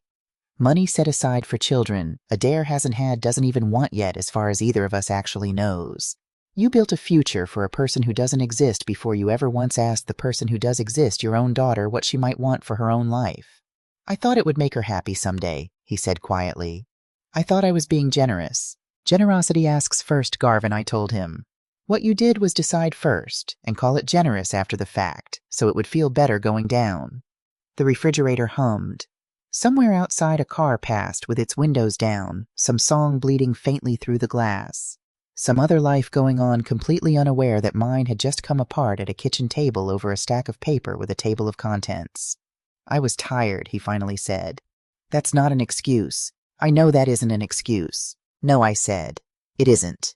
He reached across the table for my hand, and I let him hold it for exactly 3 seconds before I pulled it back, because I needed him to feel that particular absence needed the missing weight of my hand to register in a way his silence over 39 years never once had. I sat there for a while after that, not saying anything. feeling something like exhaustion settle into my shoulders the exact way I'd once described watching it settle into his all those years of him coming home from airports and regional meetings. I understood for the first time that carrying a marriage quietly for 4 decades has its own kind of mileage, one that doesn't show up on any odometer, and I was only now at 64 years old, finally feeling the full weight of it in my body all at once. "I think you should move out," I told him. His eyes came up fast, like I had said something in a language he needed an extra second to translate. "For how long?" he asked. "I don't know yet," I said. "But you are not staying in this house while I figure out how much of the last 39 years I can actually still trust, starting with the last 7 months of it." I didn't argue with me. That more than anything else that had happened all week told me exactly how guilty he already knew himself to be, the particular silence of a man who has run out of sentences worth defending. I sat alone at that kitchen table for a long while after he went upstairs, listening to him move around our bedroom opening and closing drawers with a carefulness that felt almost like an apology in itself, gathering only what he thought he might need for a few nights, rather than everything at once, as though some part of him still believed this might be temporary if he was quiet enough about how he left. I called Adair after he'd gone upstairs to start pulling clothes into a duffel bag, and when I told her quietly sitting on the back porch in the dark, everything the folder had contained, she was silent long enough that I asked if she was still there. "I'm here," she said, her voice thick. "Mom, I'm so sorry. I always thought Dad's worst habit was leaving cabinet doors open." I laughed a real laugh this time, short and surprised the first one that had felt entirely mine in 2 weeks, and told her that Grandpa would have found that funny too in his own quiet way, the kind of joke he'd have repeated once at dinner, and then never again satisfied he'd said it exactly right the first time. I stayed out there on the porch long after we hung up, listening to the crickets start up in the yard. The same yard my father used to stand in on summer evenings, surveying his own small territory of grass and fence line, with the satisfaction of a man who had built something worth tending. Upstairs I could hear the last sounds of a duffel bag zipper, then quiet, then footsteps on the stairs, and I sat very still in the dark and let the night close in around whatever came next. Garvin moved out on a Saturday. There was no scene to it, no suitcase thrown across the lawn, no neighbors pretending not to watch from behind their curtains while pretending even harder to water plants that didn't need watering. I had woken early that morning before he did, and stood at the bedroom window, watching the sky go from gray to pale gold over the Hendersons' roofline next door, thinking that some part of me had expected the day to announce itself, somehow thunder or at least rain, and instead it turned out to be one of the prettiest mornings we'd had all spring. I made coffee for one out of habit at first, and then halfway through pouring it with a small deliberate awareness that this particular habit was about to become permanent. He rented a 1-bedroom apartment 15 minutes away above a dry cleaner on Route 9, the kind of place with a single parking space per unit and a mailbox bank out front that always looked slightly vandalized, no matter how many times the property manager repainted it. He made 3 trips in his truck to empty out what he needed. I stayed upstairs for the first 2 folding towels that didn't need folding, listening to him move through the rooms below me, collecting 39 years of a life into cardboard boxes that had once held things like paper towels and printer ink. On the second trip, I heard him pause in the hallway outside our bedroom, longer than the walk itself required, and when I finally came down, I found him standing in front of the photographs lining the staircase wall. Our wedding picture, Adair's high school graduation, the one from our 25th anniversary trip to the Smokies, where he was laughing at something just out of frame that neither of us could remember anymore. He didn't take any of them. He just stood there for a while, and then he kept moving boxes, and I understood that some part of him already knew that leaving the photographs behind wasn't generosity, it was an admission. On the last trip, he stood in the kitchen with his keys already in his hand, like he'd rehearsed the moment of leaving more carefully than he had ever once rehearsed anything about staying. "I'll leave you the garage remote," he said. "You can hang on to it for now." I didn't answer. There didn't seem to be a sentence small enough for that particular moment, and I wasn't going to force one out of myself just to fill a silence that for once didn't need filling. "Call me if anything comes up with the house," he said. "I will," I told him, and then he was gone. His truck backing out of the driveway at the same angle it had backed out of that driveway 1,000 mornings before, and I locked the door behind him, and immediately felt strange about locking it, the particular strangeness of setting a boundary for the first time in decades. Even when you know exactly why you're doing it, some old tired part of you still whispers that you're being rude, that a good wife wouldn't turn a key against her own husband, even a husband who had tried to mortgage the roof over both your heads without telling you. I spent that first Saturday afternoon alone, rearranging the furniture in the den, not because anything needed rearranging, but because my hands wanted a task large enough to match what had just happened. And pushing a couch 6 inches to the left felt in that particular moment like the only form of control still available to me. I moved his recliner out of its permanent spot facing the television and put my own reading chair there. Instead, the one that had lived in the corner gathering mail for years and sat in it that evening with a book I didn't actually read, simply because I could, because for the first time in longer than I could remember, the room had rearranged itself around what I wanted instead of around what had always simply been assumed. The weeks after that were nothing like the satisfaction people imagine when they picture a woman finally standing up for herself. Nobody warns you how quiet a house gets. Some nights I genuinely enjoyed it, ate exactly what I wanted for dinner, standing over the sink if I felt like it watched whatever I wanted on the television without somebody asking a question halfway through a program he'd claimed all along he wasn't even interested in. But I missed the particular sound of his key turning in the door at 6:15. I missed his ridiculous habit of leaving every cabinet open like doors were merely a suggestion. I missed of all things the way he sneezed loud and sudden like somebody had fired a starter pistol 2 rooms away, a sneeze so distinctive that Adair used to be able to identify him from another floor of the house as a child. Missing someone does not mean you were wrong to let them go. That particular lesson took me longer to learn than I would like to admit to anyone, including myself sitting alone at that kitchen table some nights with the television murmuring in the next room for company more than entertainment. There was one night close to 3 weeks in when the doubt came for me harder than it had at any other point. I sat at that same table with a glass of wine I didn't finish looking at a photograph of the 2 of us from our 10th anniversary and asked myself out loud in an empty kitchen whether I was punishing him for one terrible year against 38 good ones, whether grief and anger had made me harder than the situation actually required. I almost called him that night. I got as far as his name on my screen, my thumb hovering over it, before I made myself put the phone face down on the table instead. Because I understood, even through the wine and the loneliness, that the question wasn't whether I still loved him. Of course I still loved him. 39 years doesn't simply evaporate because you finally see something clearly. The question was whether love on its own had ever once been enough to guarantee I'd be treated as a whole person inside my own marriage. And sitting there with that photograph in my hands, I already knew the honest answer. I ran into Dutch Meacham at the grocery store during the second week, a man Garvin had worked alongside for over a decade, and watched him try to decide mid-aisle whether to ask how Garvin was doing or pretend he hadn't seen me at all. He chose a version of both a quick hello and a comment about the weather, and I let him off the hook because I understood the position I'd put him in without meaning to the position. Everyone in a small enough town eventually gets put in when a marriage starts coming apart in public increments. Word travels in a place like ours, whether you want it to or not, faster sometimes than the actual facts themselves. And by the following week, I'd already heard a version of my own story secondhand from a woman at church who had somehow gotten the impression Garvin had left me for someone else entirely. A rumor so far from true that I almost found it funny, except that laughing about it would have required more energy than I had to spare that particular week. By the 3rd week, I had stopped being surprised when the woman at the pharmacy counter asked gently how I was holding up in a tone that told me she already knew more of the story than I had told anyone besides Verley and Adair. I kept my father's reading glasses on my own nightstand those weeks, and some nights when the house felt too quiet even for the television to fill, I picked them up and turned them over in my hands the way I had that first Wednesday morning, running my thumb along the same crooked dent, and told him out loud in an empty room that I hoped he knew what he'd been trying to protect me from, because some days I still wasn't entirely sure I did. It was on one of those quiet nights, almost a month after Garvin moved out, that I finally played his last voicemail.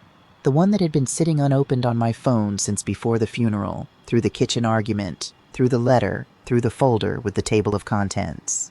I sat on the edge of my bed with the phone against my ear, and my whole body braced for something enormous, and instead heard my father's voice, ordinary and a little tired, telling me he'd gotten the oil changed on his truck that morning, and the fellow at the shop had tried to upsell him on a new air filter he didn't need, and could I believe the nerve of some people?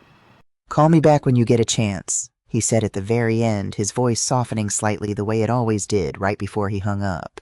"Nothing important. Just wanted to hear your voice." I sat there and cried for a long time after that message ended, not because it contained some final wisdom I'd been missing, but because it didn't. It was just an ordinary Sunday message from an ordinary man complaining about an oil change, the exact kind of message I would have given anything in that moment to receive 100 more of. He called his old office within the first week, trying to see whether there was any way at all to walk the resignation back. I wasn't trying to listen.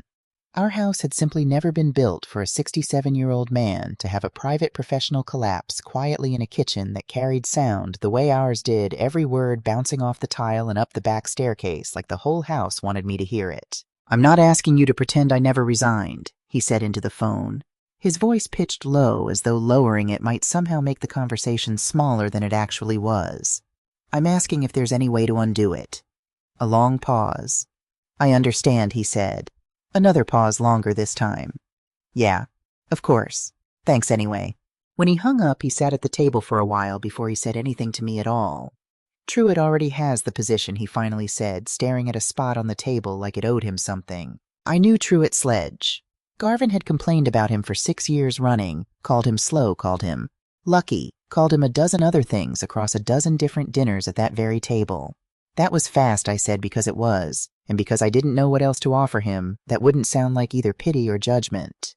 "Apparently Truett doesn't need 3 weeks to make up his mind," Garvin said, and gave a short laugh that had no actual humor left inside it. I let that sit there between us. There didn't seem to be anything kind or useful I could add to it that wouldn't have felt like rubbing salt into something still bleeding. I drove over to his apartment above the dry cleaner once about 10 days after he moved out, ostensibly to drop off mail that had kept arriving at the house.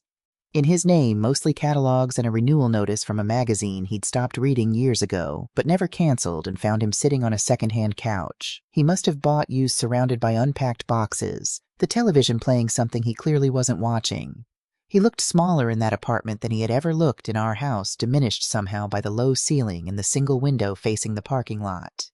He thanked me for the mail, offered me the one good chair, and for a few minutes we sat there together in a silence that felt almost like old times, before either the plan or the folder or any of it had happened. I didn't stay long.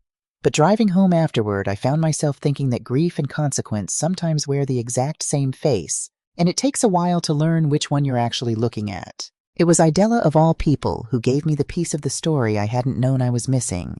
She called and asked if she could come by just her Noel, and when she arrived on a gray Tuesday afternoon 2 weeks after Garvin moved out, she looked older than she had at the funeral, smaller somehow inside her own good coat, the one she saved for church and for occasions she considered important. "I owe you an apology," she said before she'd even sat down at the table, before I'd even offered her coffee.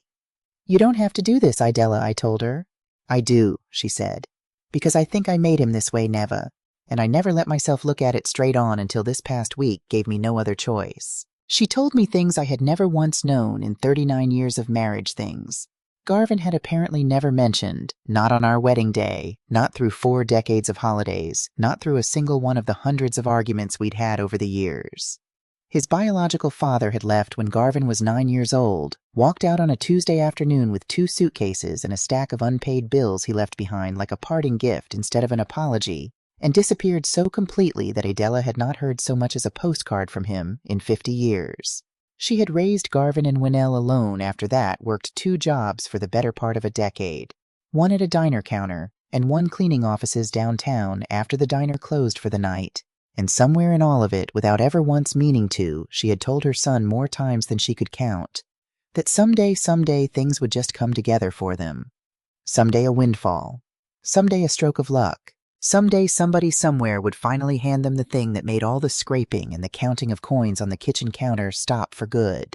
I told him that so many times. Idella said, her voice cracking in a way that made me reach for the tissue box on the counter myself for once, handed across to her before she even had to ask.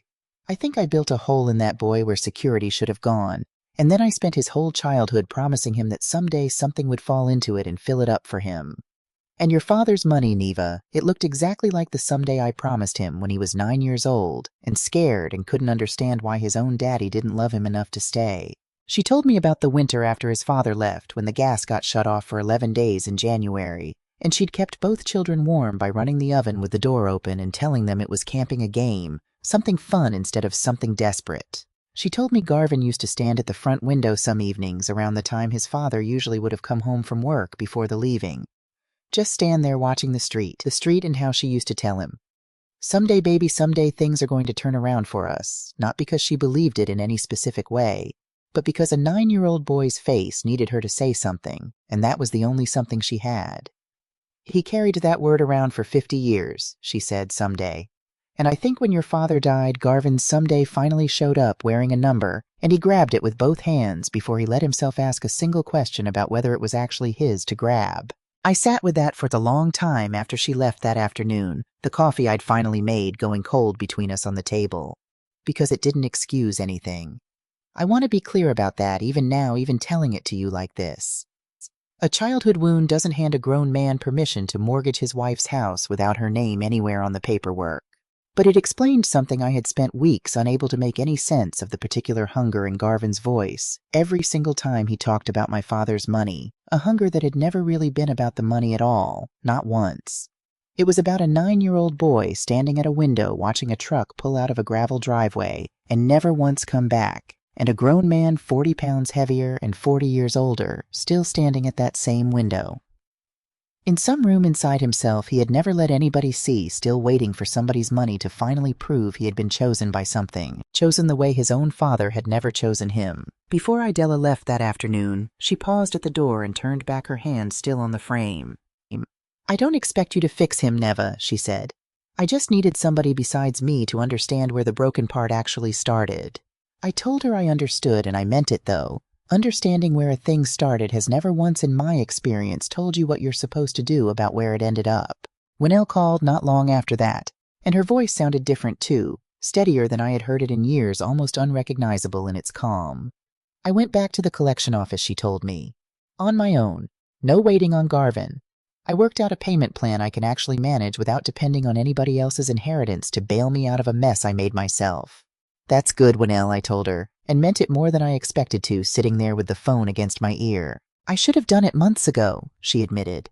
I think some part of me knew Garvin's plan didn't feel entirely real, even while I was standing in my own kitchen agreeing to let him pay off $200,000 of my debt, like it was nothing.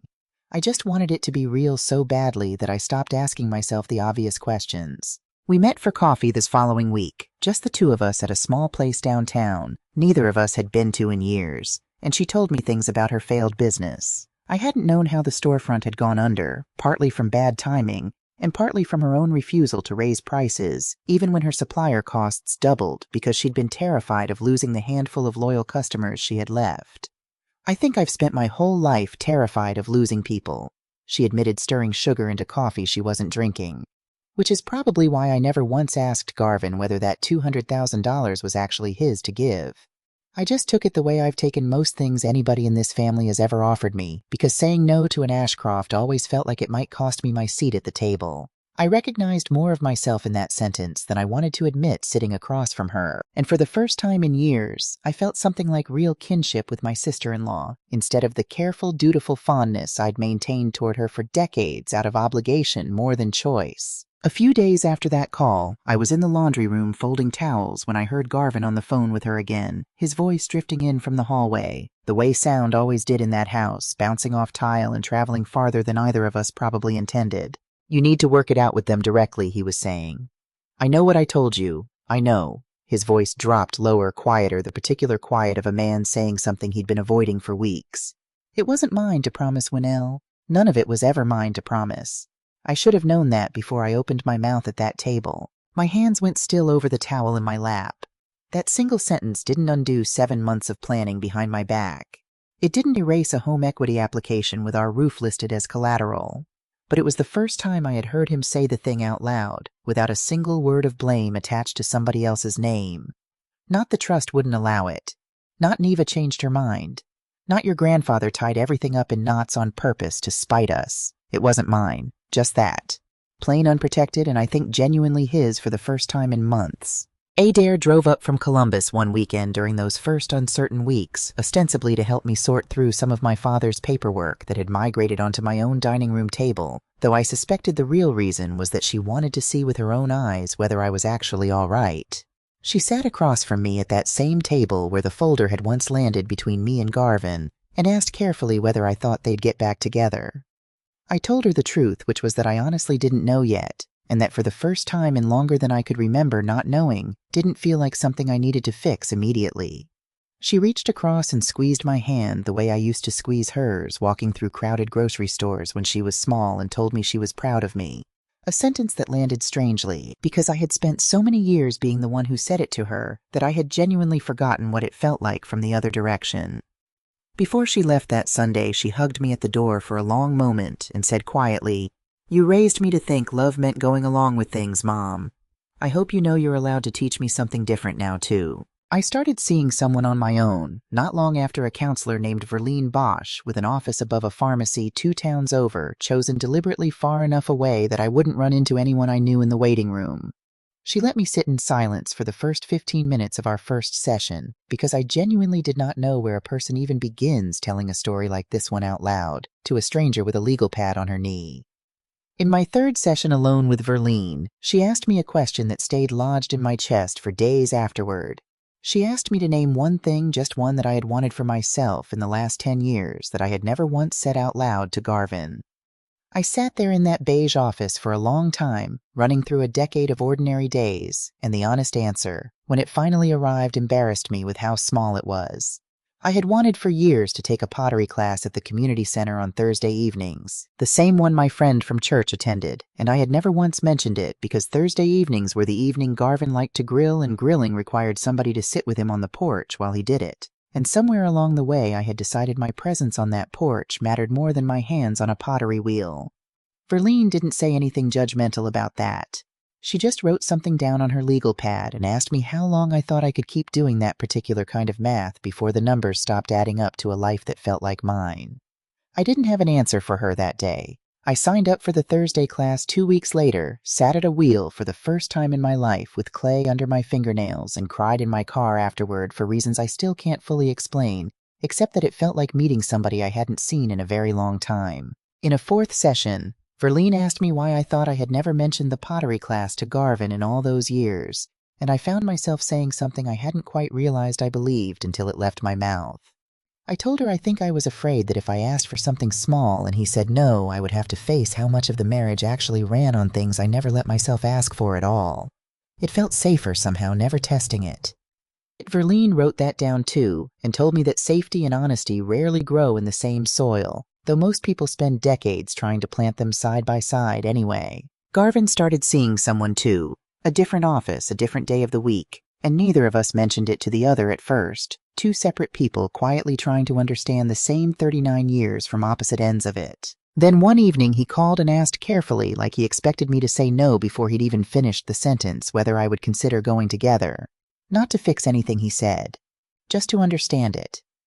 I told him I would think about it, and I did think about it for 11 days, turning it over the way you turn over a stone. You're not sure you want to look underneath, before I finally said yes. I won't pretend that first joint session produced some clean, tidy moment where he said the perfect sentence, and 39 years suddenly made sense in a single hour. Mostly it was uncomfortable in the particular way truth is uncomfortable when you've spent decades building careful architecture around avoiding it. The office was small beige, a white noise machine humming outside the door to keep the waiting room from hearing what happened inside it, and Verlene sat across from both of us with a legal pad she rarely wrote on, mostly just watching the space between our chairs, like she could see something neither of us could. Verlene Bosch asked us both in that first joint session to describe a moment early in the marriage when one of us had made a decision the other one disagreed with, but went along with anyway. Garvin brought up the time 12 years into our marriage when he'd wanted to take a sales position that required relocating us 2 states away, and I had said yes, packed the whole house, uprooted Adair from her middle school, and never once told him how much I hadn't wanted to go. "I remember thinking you'd tell me if it was really a problem," he said, looking almost wounded by his own memory of it. "And I did think that, Neva. I genuinely thought if it mattered enough you'd say something." I did say something, I told him. I said it seems like a big move for Adair right before high school. You said we'll figure it out and you started packing your office the next morning. I heard the sentence, Garvin. I just didn't have another one ready to follow it with once you'd already moved on. In a later session, Verlene asked about the loan your father turned down, she said carefully, watching Garvin's face. Can you tell me what that request was actually about underneath the numbers? Garvin was quiet for a long moment. I wanted to prove I could build something on my own, he finally said. Something nobody handed me. Orville said no, and some part of me never forgave him for it, even after I understood he was probably right to say it. And when he died, I think some ugly part of me decided the money was owed to me now, like a debt he'd left unpaid instead of a gift he'd never actually promised. I sat with that admission for a long moment before I answered. "That's the first time you've ever said any of that to me," I told him, "in 39 years. He nodded and didn't try to explain why it had taken him so long because we both already understood the answer well enough by then. He sat with that, and Verlene let the silence hold a while before she asked him the harder question plainly, why he had been so certain I would eventually go along with everything he'd already decided on his own. He sat with it longer than I expected him to, his hands folded between his knees, and I watched him, the way I hadn't let myself watch him in months. Really watch him, the gray that had crept fully into his hair over the past year. The new lines around his eyes that grief and consequence had carved there in equal measure. He looked in that moment less like the man who had once talked me into a lifetime over potato salad, and more like someone I was only just now at 64, finally meeting for the first time. "Because she always came around," he finally said. Then he looked at me, and something in his face folded in on itself the way paper folds when it's been wet and dried too many times. "I mean, I always assumed she would," he corrected himself. "I never once actually asked if that was fair to keep assuming. 39 years and I never asked." I looked at him across that small beige office and said the only entirely honest thing I had left in me. "I usually did come around," I told him. "For 39 years. I called it compromise. Some of it probably was compromise, real and fair and mutual. But a lot of it, looking back at it now from this particular chair, was just me disappearing a little at a time. One small surrender at a time, so that nobody else in this family ever had to sit with the discomfort of my disagreement. I didn't argue with that either, and that more than any apology he offered me in the weeks that followed, more than the sentence. About "it wasn't mine to promise" was the moment I actually started to believe he might be capable of becoming a different man than the one who'd sat at my kitchen table with a laptop and a stranger's confidence 3 days after my father died. Whether becoming a different man arrived in time to save what we'd built, or only in time to help us end it with something that at least resembled dignity, was a question neither of us could answer yet, sitting in that small room with the white noise machine humming just outside the door. So neither of us tried to force an answer that afternoon. We just sat with the not knowing, which was, Verlene told us on our way out, its own kind of progress, even if it didn't feel like any progress at all. We kept up the joint sessions for another 2 months after that, some weeks harder than others. And somewhere in the middle of all of it, without either of us announcing a decision out loud, I understood that we had quietly stopped working toward reconciliation and started working instead toward something gentler and more honest, an ending neither of us would have to be ashamed of years down the road. Garvin told me once, walking out to our separate cars after a particularly difficult session, that he thought he'd finally understood the difference between missing me and missing the life he'd assumed he was entitled to keep. I told him I thought I understood it too, though, from the opposite direction, and we stood there in that parking lot for a moment longer than either of us probably needed, to two people saying goodbye to a marriage in the gentlest way either of us knew how. Driving home that evening, I passed the turn that led toward Verley Street, and on impulse pulled in to tell her in person that I had finally decided to file. She hugged me at her own front door without a word, the particular wordless hug of a woman who has already watched enough of life to know that some moments don't need commentary-only company. The divorce took longer than either of us expected, the way these things always seem to once lawyers get involved and turn a marriage into a stack of documents with tabs on them. Colored flags marking every page that needed a signature, as if 39 years of shared history could be reduced to the places where two names happened to appear side by side on a form. My own attorney, a soft-spoken woman named Perpetua Nash, who kept a bowl of butterscotch candies on her desk for reasons she never explained, told me at our first meeting that the paperwork itself would be the easy part. The hard part, she said, is usually deciding you're actually ready to see it through, and most people who walk through my door have already done that harder work somewhere else weeks or months before they ever call me. I thought about my father's trust sitting quietly in the background of all of it, and understood that I had in fact already done that harder work slowly over months, without ever once labeling it as such. Months of paperwork followed. Months of small logistical calls that had nothing to do with love and everything to do with account numbers and filing dates and which of us would keep which insurance policy. There were days it felt almost administrative, and other days without warning. Some small detail, a shared account statement, a photograph that needed dividing, would open something raw and enormous in my chest that I had thought by then I'd already finished grieving. We sat across a mediation table one Thursday afternoon in April, a neutral room at a firm neither of us had used before, dividing 39 years of accumulated life into 2 columns on a legal pad, the way you'd divide up ingredients for 2 smaller versions of the same recipe. The house stayed with me since I could afford the mortgage on my own income, plus the trust's ordinary distributions, and because neither of us, when it came down to it, could stomach the idea of selling it to strangers. Garvin took his tools, his grandfather's shotgun, the recliner he'd owned longer than we'd been married, and after a long pause, I watched him sit with the box of photographs he'd left behind on moving day, which I had packed up myself the week before and left on his apartment doorstep without a note, because some sentences I had learned land better with no explanation attached to them at all. There was a strange, quiet dignity to that afternoon that I hadn't expected, both of us being almost unbearably polite to each other over a legal pad, the mediator occasionally clearing his throat when a silence went on too long.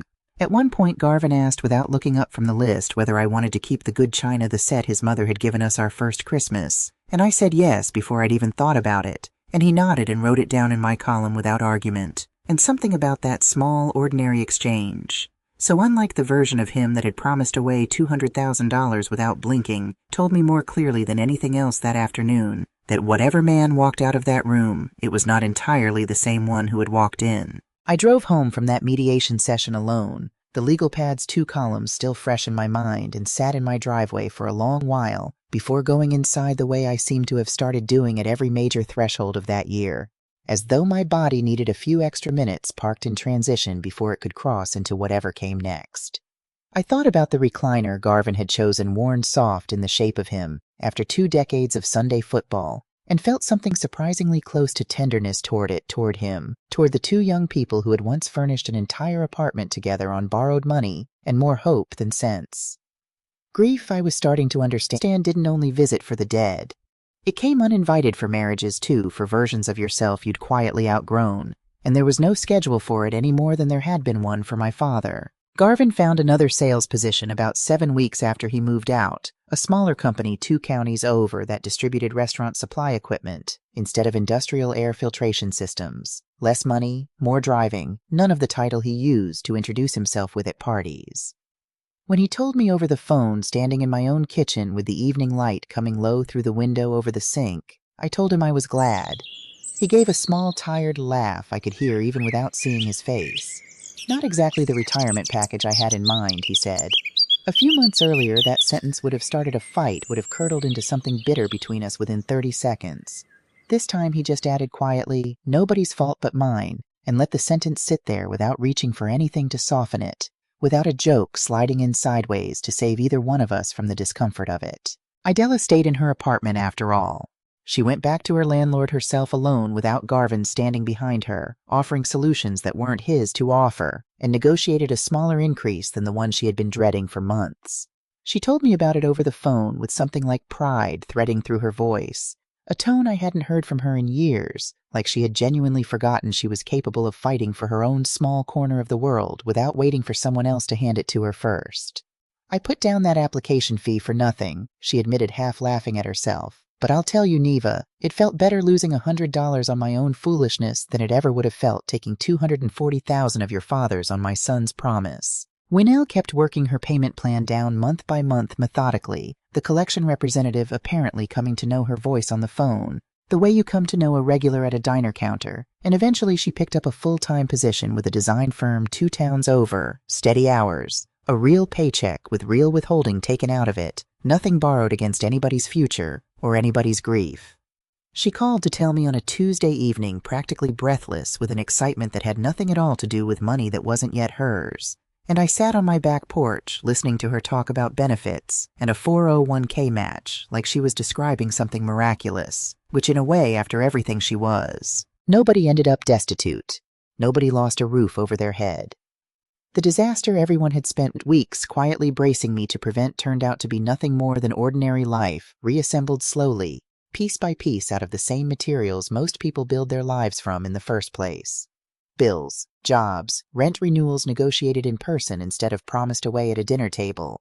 The same things everybody else on this earth deals with, the things that had existed long before my father died, and would have gone on existing no matter what his estate did or did not eventually provide. I told Verley about all of it eventually, sitting in the break room at the physical therapy office on a slow Wednesday afternoon, the whole arc of it from the kitchen table to the mediation table, and she listened without interrupting the way she always had until I finished.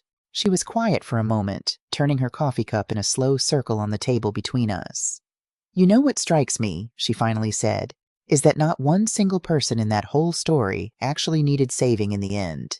They just needed to be told the truth early enough to go find their own footing."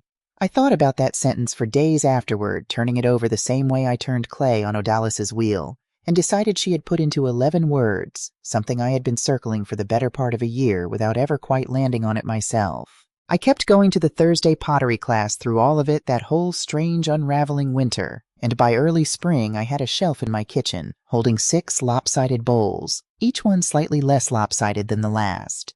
The kind of visible physical proof of improvement. I had not built anything with my own 2 hands in longer than I could remember. My instructor, a patient woman half my age named Odalis, told me once that the wheel always tells you the truth about how much pressure you're actually applying, whether you meant to apply it or not. I thought about that sentence more than she probably intended when she said it, turning wet clay under my palms on a Thursday evening while 2 towns over Garvin was presumably sitting in his own new apartment, beginning to learn some version of the same lesson from a different direction entirely. I finally cleared out my father's house on a Saturday in early spring, the kind of pale, uncertain sunlight that Ohio gives you in March, not quite warm enough to trust yet, but bright enough to make you want to. Adair drove down from Columbus to help, and we spent the morning surrounded by cardboard boxes and a lifetime of objects too strange to throw away and too ordinary to keep working, mostly in a companionable silence, broken up by the occasional laugh over something absurd we'd forgotten he owned. We found my mother's photo albums first stacked in the hall closet, exactly where they'd sat since her funeral 8 years earlier, and Adair and I sat on the floor of the hallway for the better part of an hour, paging through them instead of packing anything at all, my mother young and laughing in photographs from a decade before I was even born.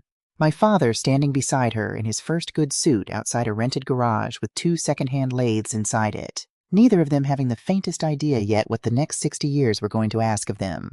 "There's one of you as a baby," Adair said, holding up a faded square photograph where Grandpa's holding you, like he thinks you might break. I looked at that photograph for a long time, my father's face younger than I had ever known it, careful and terrified and entirely undone by love, in a way the gruff practical man I'd grown up with rarely let show through. "I think that's the only face of his I never actually got to see myself," I told her, "the one from before I could remember anything." My father had owned 4 tape measures, which we found scattered across 3 different rooms, none of them in the toolbox where a reasonable man would have kept a single one. "Why would one man need 4 tape measures?" Adair asked, sitting back on her heels amid a drift of old receipts, and I told her I honestly didn't know, except that the one in the garage had let him down once, years earlier, on some shelving project he'd never fully explained to anyone, and after that he had apparently decided that one measurement he couldn't fully trust meant the tool itself could never again be trusted with anything that mattered. It was a small, foolish, entirely human thing, and it made both of us laugh harder than 4 tape measures had any right to make 2 grown women laugh sitting on the floor of a dead man's den. We broke for lunch around one sitting on the back porch steps with sandwiches we'd thrown together from whatever was left in his refrigerator, and Adair asked me out of nowhere whether I thought Grandpa would have liked the person I was becoming since all of this started. I sat with that question longer than I expected to need. I think he'd have liked that I finally learned to say no out loud, instead of just thinking it very loudly, I told her, and she laughed and said that sounded exactly like something he would have said himself if he'd ever been in the business of complimenting anybody directly, instead of just leaving them a scholarship fund and a trust nobody could touch for 3 years. Under a stack of old receipts in his desk drawer, tucked beneath a decade of tax documents he had for reasons I will never fully understand, kept in perfect chronological order, going back further than either of us could quite believe, I found something I hadn't expected. A composition notebook, the cheap kind, with a marbled black and white cover the sort they used to sell 3 for $1 at the drugstore, filled front to back in his blocky, deliberate handwriting with lumber prices going back 30 years. 2x4s in 1994, $4 and change. Plywood sheets spiking after some hurricane drove costs up along the whole eastern half of the country for a season. Nail prices, shingles, copper wire, decade after decade recorded like a man standing quiet, watch over the exact shape of his own effort, refusing to let time soften what any of it had actually cost him to build. Adair turned the pages, slowly careful with the brittle paper. "What does it even mean?" she asked, and I sat there holding it in my lap for a long moment before I answered her. "I think it meant he never once let himself forget what things actually cost," I told her. "Not just in dollars. He kept track so he could never quietly convince himself years later that something valuable had simply appeared in his life without effort behind it." I thought, though I didn't say it out loud to her that afternoon, about a folder with a table of contents sitting somewhere in a drawer in Garvin's new apartment, and how the two documents, my father's marbled notebook and my husband's typed retirement projection, had been written by two men circling the exact same subject from opposite ends of an entire life. One had spent 30 years writing down what things cost him. The other had spent 7 months writing down what somebody else's cost might finally buy him. We found something else that same afternoon tucked into an old filing box beneath tax returns going back further than either of us could believe. He had kept a folder of correspondence with the local community college, going back almost 15 years, funding a modest scholarship for students in the machine trades apprenticeship program. The letters inside were mostly dry and administrative renewal notices, tax receipts, a handful of thank you notes from students he'd apparently never once written back to, though someone had kept every single one anyway, filed by year the way he filed everything. No plaque with his name on it anywhere in the file. No mention of it ever at a single dinner, a single holiday, a single one of the thousands of ordinary conversations across a table in 39 years of him sitting 3 feet from me. He had simply been paying for strangers' educations quietly year after year after year, and had told absolutely no one, not even, as far as I could tell from the correspondence, my own mother while she was alive. I sat on the floor of his den with that folder open in my lap for a long time after Adair had wandered into the kitchen to keep sorting through cabinets, and I understood something about my father that no version of him I had carried around in my head for 64 years had ever quite prepared me for. He hadn't built a fortune he'd built it in order to be careful with it, and generous with it, in the one direction that asked nothing back from him, and expected no gratitude in return. No plaque, no mention, nothing but the quiet knowledge that somewhere out there, some young person he would never meet was learning a trade because a stranger had decided their future was worth a portion of his own effort. He hadn't wanted his name remembered. He had wanted the work remembered, the actual doing of the thing, the way he'd always cared more about whether a part was machined correctly than whether anyone ever knew he was the one who'd made sure of it. The difference between those two ways of wanting something felt sitting there on that floor with dust motes turning slowly in the afternoon light, like the entire distance between my father and the version of Garvin who had once tried to put our roof up as collateral for a future that hadn't happened yet, and as it turned out never would in the shape he'd imagined it. I thought, too, sitting there, about Idalla's voice in my kitchen weeks earlier, describing a 9-year-old boy standing at a window waiting for a truck that never came back. My father had never once had to wait at a window for anything. He'd built his own trucks, in a manner of speaking, with his own 2 hands out of 2 second-hand lathes and stubbornness. Perhaps that was the real difference between the 2 men in the end. Not virtue exactly, not one being simply better than the other, but the difference between a childhood that taught you to build and a childhood that taught you to wait. And how differently those 2 lessons eventually show up in a grown man's hands. Idalla stopped by, unannounced, one Sunday afternoon that same spring, not long after the mediation, carrying a small potted geranium instead of a casserole dish for once, and stood on my porch, looking uncertain about whether she still had any right to be there at all. "I didn't come to ask for anything, Neva," she said before I'd even opened the storm door all the way. "I just wanted you to know I'm proud of how you handled all this, even the parts that must have made you furious with my whole family." I invited her in for coffee, and we sat at the same kitchen table where her son had once promised her a house that was never his to promise, and talked for an hour about nothing in particular, her garden, a church friend's grandchild, the ordinary threads 2 women weave together when they've decided, without ever quite saying so out loud, that they still want to remain family to each other, even after everything that family had cost. I called Holbrook this following week and told him I wanted to expand that fund, not replace it. Grow it meaningfully in my father's name publicly this time, because if quiet generosity had been the one thing he'd chosen to keep entirely to himself his whole life, I decided it deserved to be spoken out loud, now whether or not he would have approved of the attention it might eventually bring him. Holbrook drew up the paperwork within the trust's ordinary allowances, since charitable giving of that kind fell well outside the extraordinary distribution category my father had built the wall around, and within 2 months, the community college had renamed the program the Orville Tillman Machine Trade Scholarship, doubled its annual award amount, and added 2 additional recipients per year.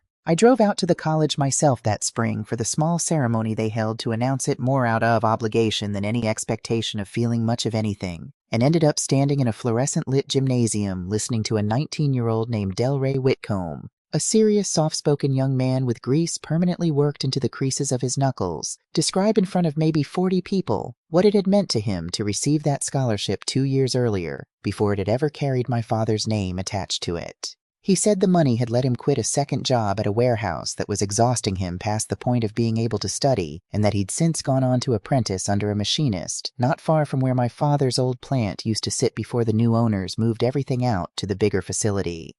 He didn't know my father's name meant anything to me personally when he shook my hand afterward, thanking whoever had decided to grow the fund, and I found I didn't correct him. Didn't need to, standing there in that gymnasium with tears I hadn't expected sliding down my face while a room full of strangers applauded a young man for doing exactly what my father had always believed mattered most, showing you who you are with your hands. Afterward, walking back to my car through the parking lot, the dean of the trades program, a heavyset man named Purnell Iddings, who had known my father slightly through some county workforce board they'd both once served on, caught up with me and mentioned almost in passing that Orville used to call the office every autumn without fail just to ask how the incoming class was shaping up, whether the shop still had good lighting over the lathes, whether anybody had dropped out for lack of funds he could quietly help cover before it became a formal request. He never once wanted his name on anything, Purnell told me, shaking his head with something like fond exasperation. Had to talk him into even letting us send a thank you card most years. I stood there in that parking lot a long moment after Purnell went back inside, holding that new small piece of my father, the way you hold something you're afraid might slip through your fingers if you grip it too hard, and thought that I had spent 64 years believing I already knew the whole shape of him, only to keep discovering months after he was gone that there had always been more of him standing quietly just outside the frame. I drove past the old plant site on my way home, the one Tillman Machine Works had occupied for 4 decades before the new owners relocated everything to their larger facility, and pulled over for a moment just to look at the empty building, its windows dark, a faded for lease sign zip-tied to the chain-link fence. I thought about telling somebody it should have a plaque of its own, and then thought better of it because my father would have hated that idea more than almost anything else I could have done in his name. Some men build things to be remembered. He had built things simply so the next thing could be built better because of it, and that I was beginning to understand was its own kind of permanence, quieter than a plaque, harder to see and somehow more durable for it. Adair called that same week to tell me carefully the way you deliver news. You're not sure will be welcome that she'd started seeing someone, a physical therapist she'd met through work. Nothing serious yet, she said, though her voice carried a warmth that suggested otherwise.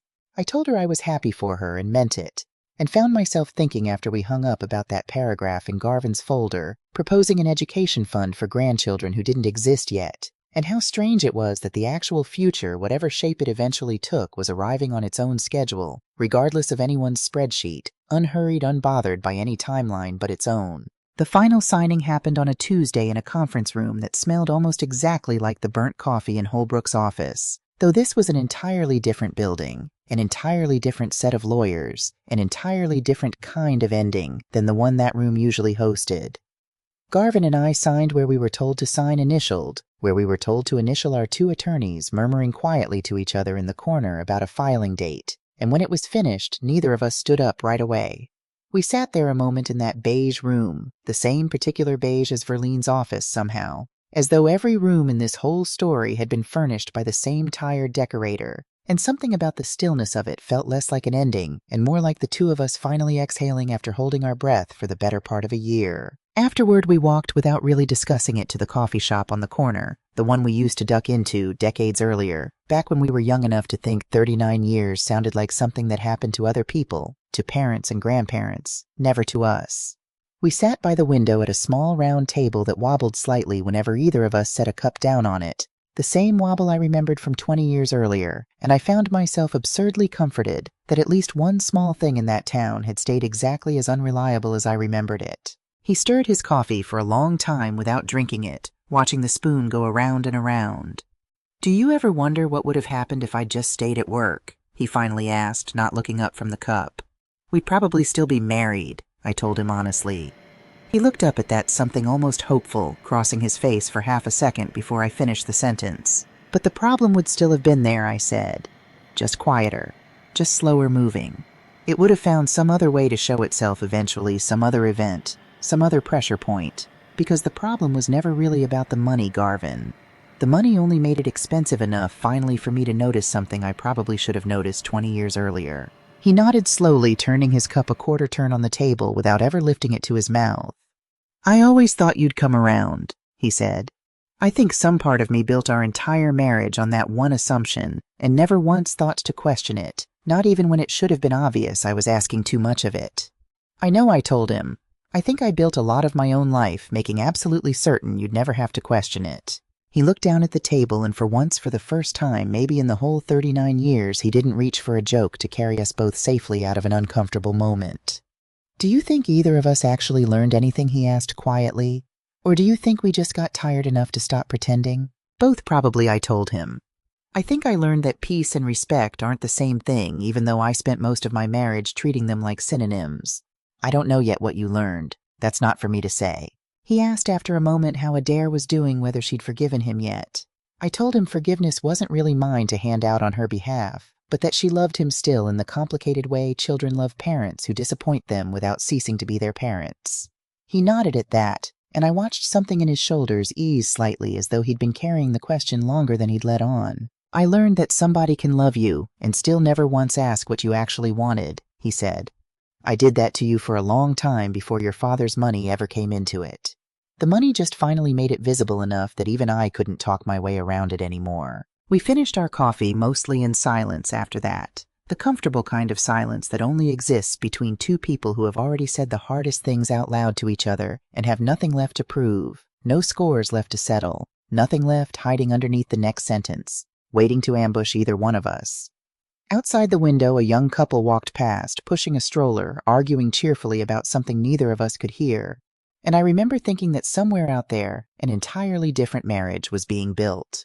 One small ordinary decision at a time, the way ours had been, the way most of them probably are, long before anyone involved understands which small decisions will turn out to matter. In the parking lot, we hugged briefly, the particular kind of hug you give someone whose whole shape you still know by heart, even after everything that's happened. The exact height of him, the exact way his arms used to fit around my shoulders, on cold mornings waiting for the car to warm up. Then we walked to our separate cars and drove away in separate directions. And I didn't look in my rearview mirror to see whether he had looked back, because for the first time in longer than I could remember, I found I didn't actually need to know the answer in order to keep driving forward. Some questions I was finally learning at 64 are allowed to simply stay open. I used to think my father's last gift to me was $3.1 million. It wasn't. It was 3 years. 3 years he built directly into the architecture of that trust on purpose, knowing exactly what he was doing when he signed it, knowing full well I would resent the wall of it before I ever came to understand the shelter of it. He gave me enough time to see clearly what I would have talked myself out of seeing in a single week of grief and pressure and casseroles slowly going cold on the counter beside sympathy cards I hadn't finished opening. Because without that trust, I know exactly how it all would have gone every last step of it, as clearly as if I'd already lived it once before. Garvin would have apologized sincerely enough in the moment. Idella would have cried and meant every tear of it. Wynelle would have explained gently and reasonably precisely how badly she needed it, and she would have been telling the truth. And I would have looked at a number too large to feel entirely real, and told myself there was plenty of it to go around. And I would have given in the way I had given in for 39 years. Not because I actually wanted to, but because somewhere along the long, quiet way, I had confused keeping everyone else comfortable with the actual work of being a good wife, a good daughter, a good woman, and had never once stopped to ask myself whether those were even the same thing. I drove home that evening with the windows down, despite the March chill, past the turn that used to lead toward our old life together, past the shuttered building where Tillman Machine Works used to stand before the new owners moved everything to a bigger facility outside town. And I thought about my father sitting at his desk decades ago recording the price of lumber down to the penny in a notebook. Nobody was ever meant to find until after he was gone, making absolutely certain in his own quiet, stubborn way that he never once let himself forget what anything real had actually cost him to build. And driving home in the last of that pale March light, I understood finally that he had left me the exact same instruction written not in a notebook, but in a trust document full of clauses and waiting periods, and that I had in the end spent every bit of the time it gave me learning to read it.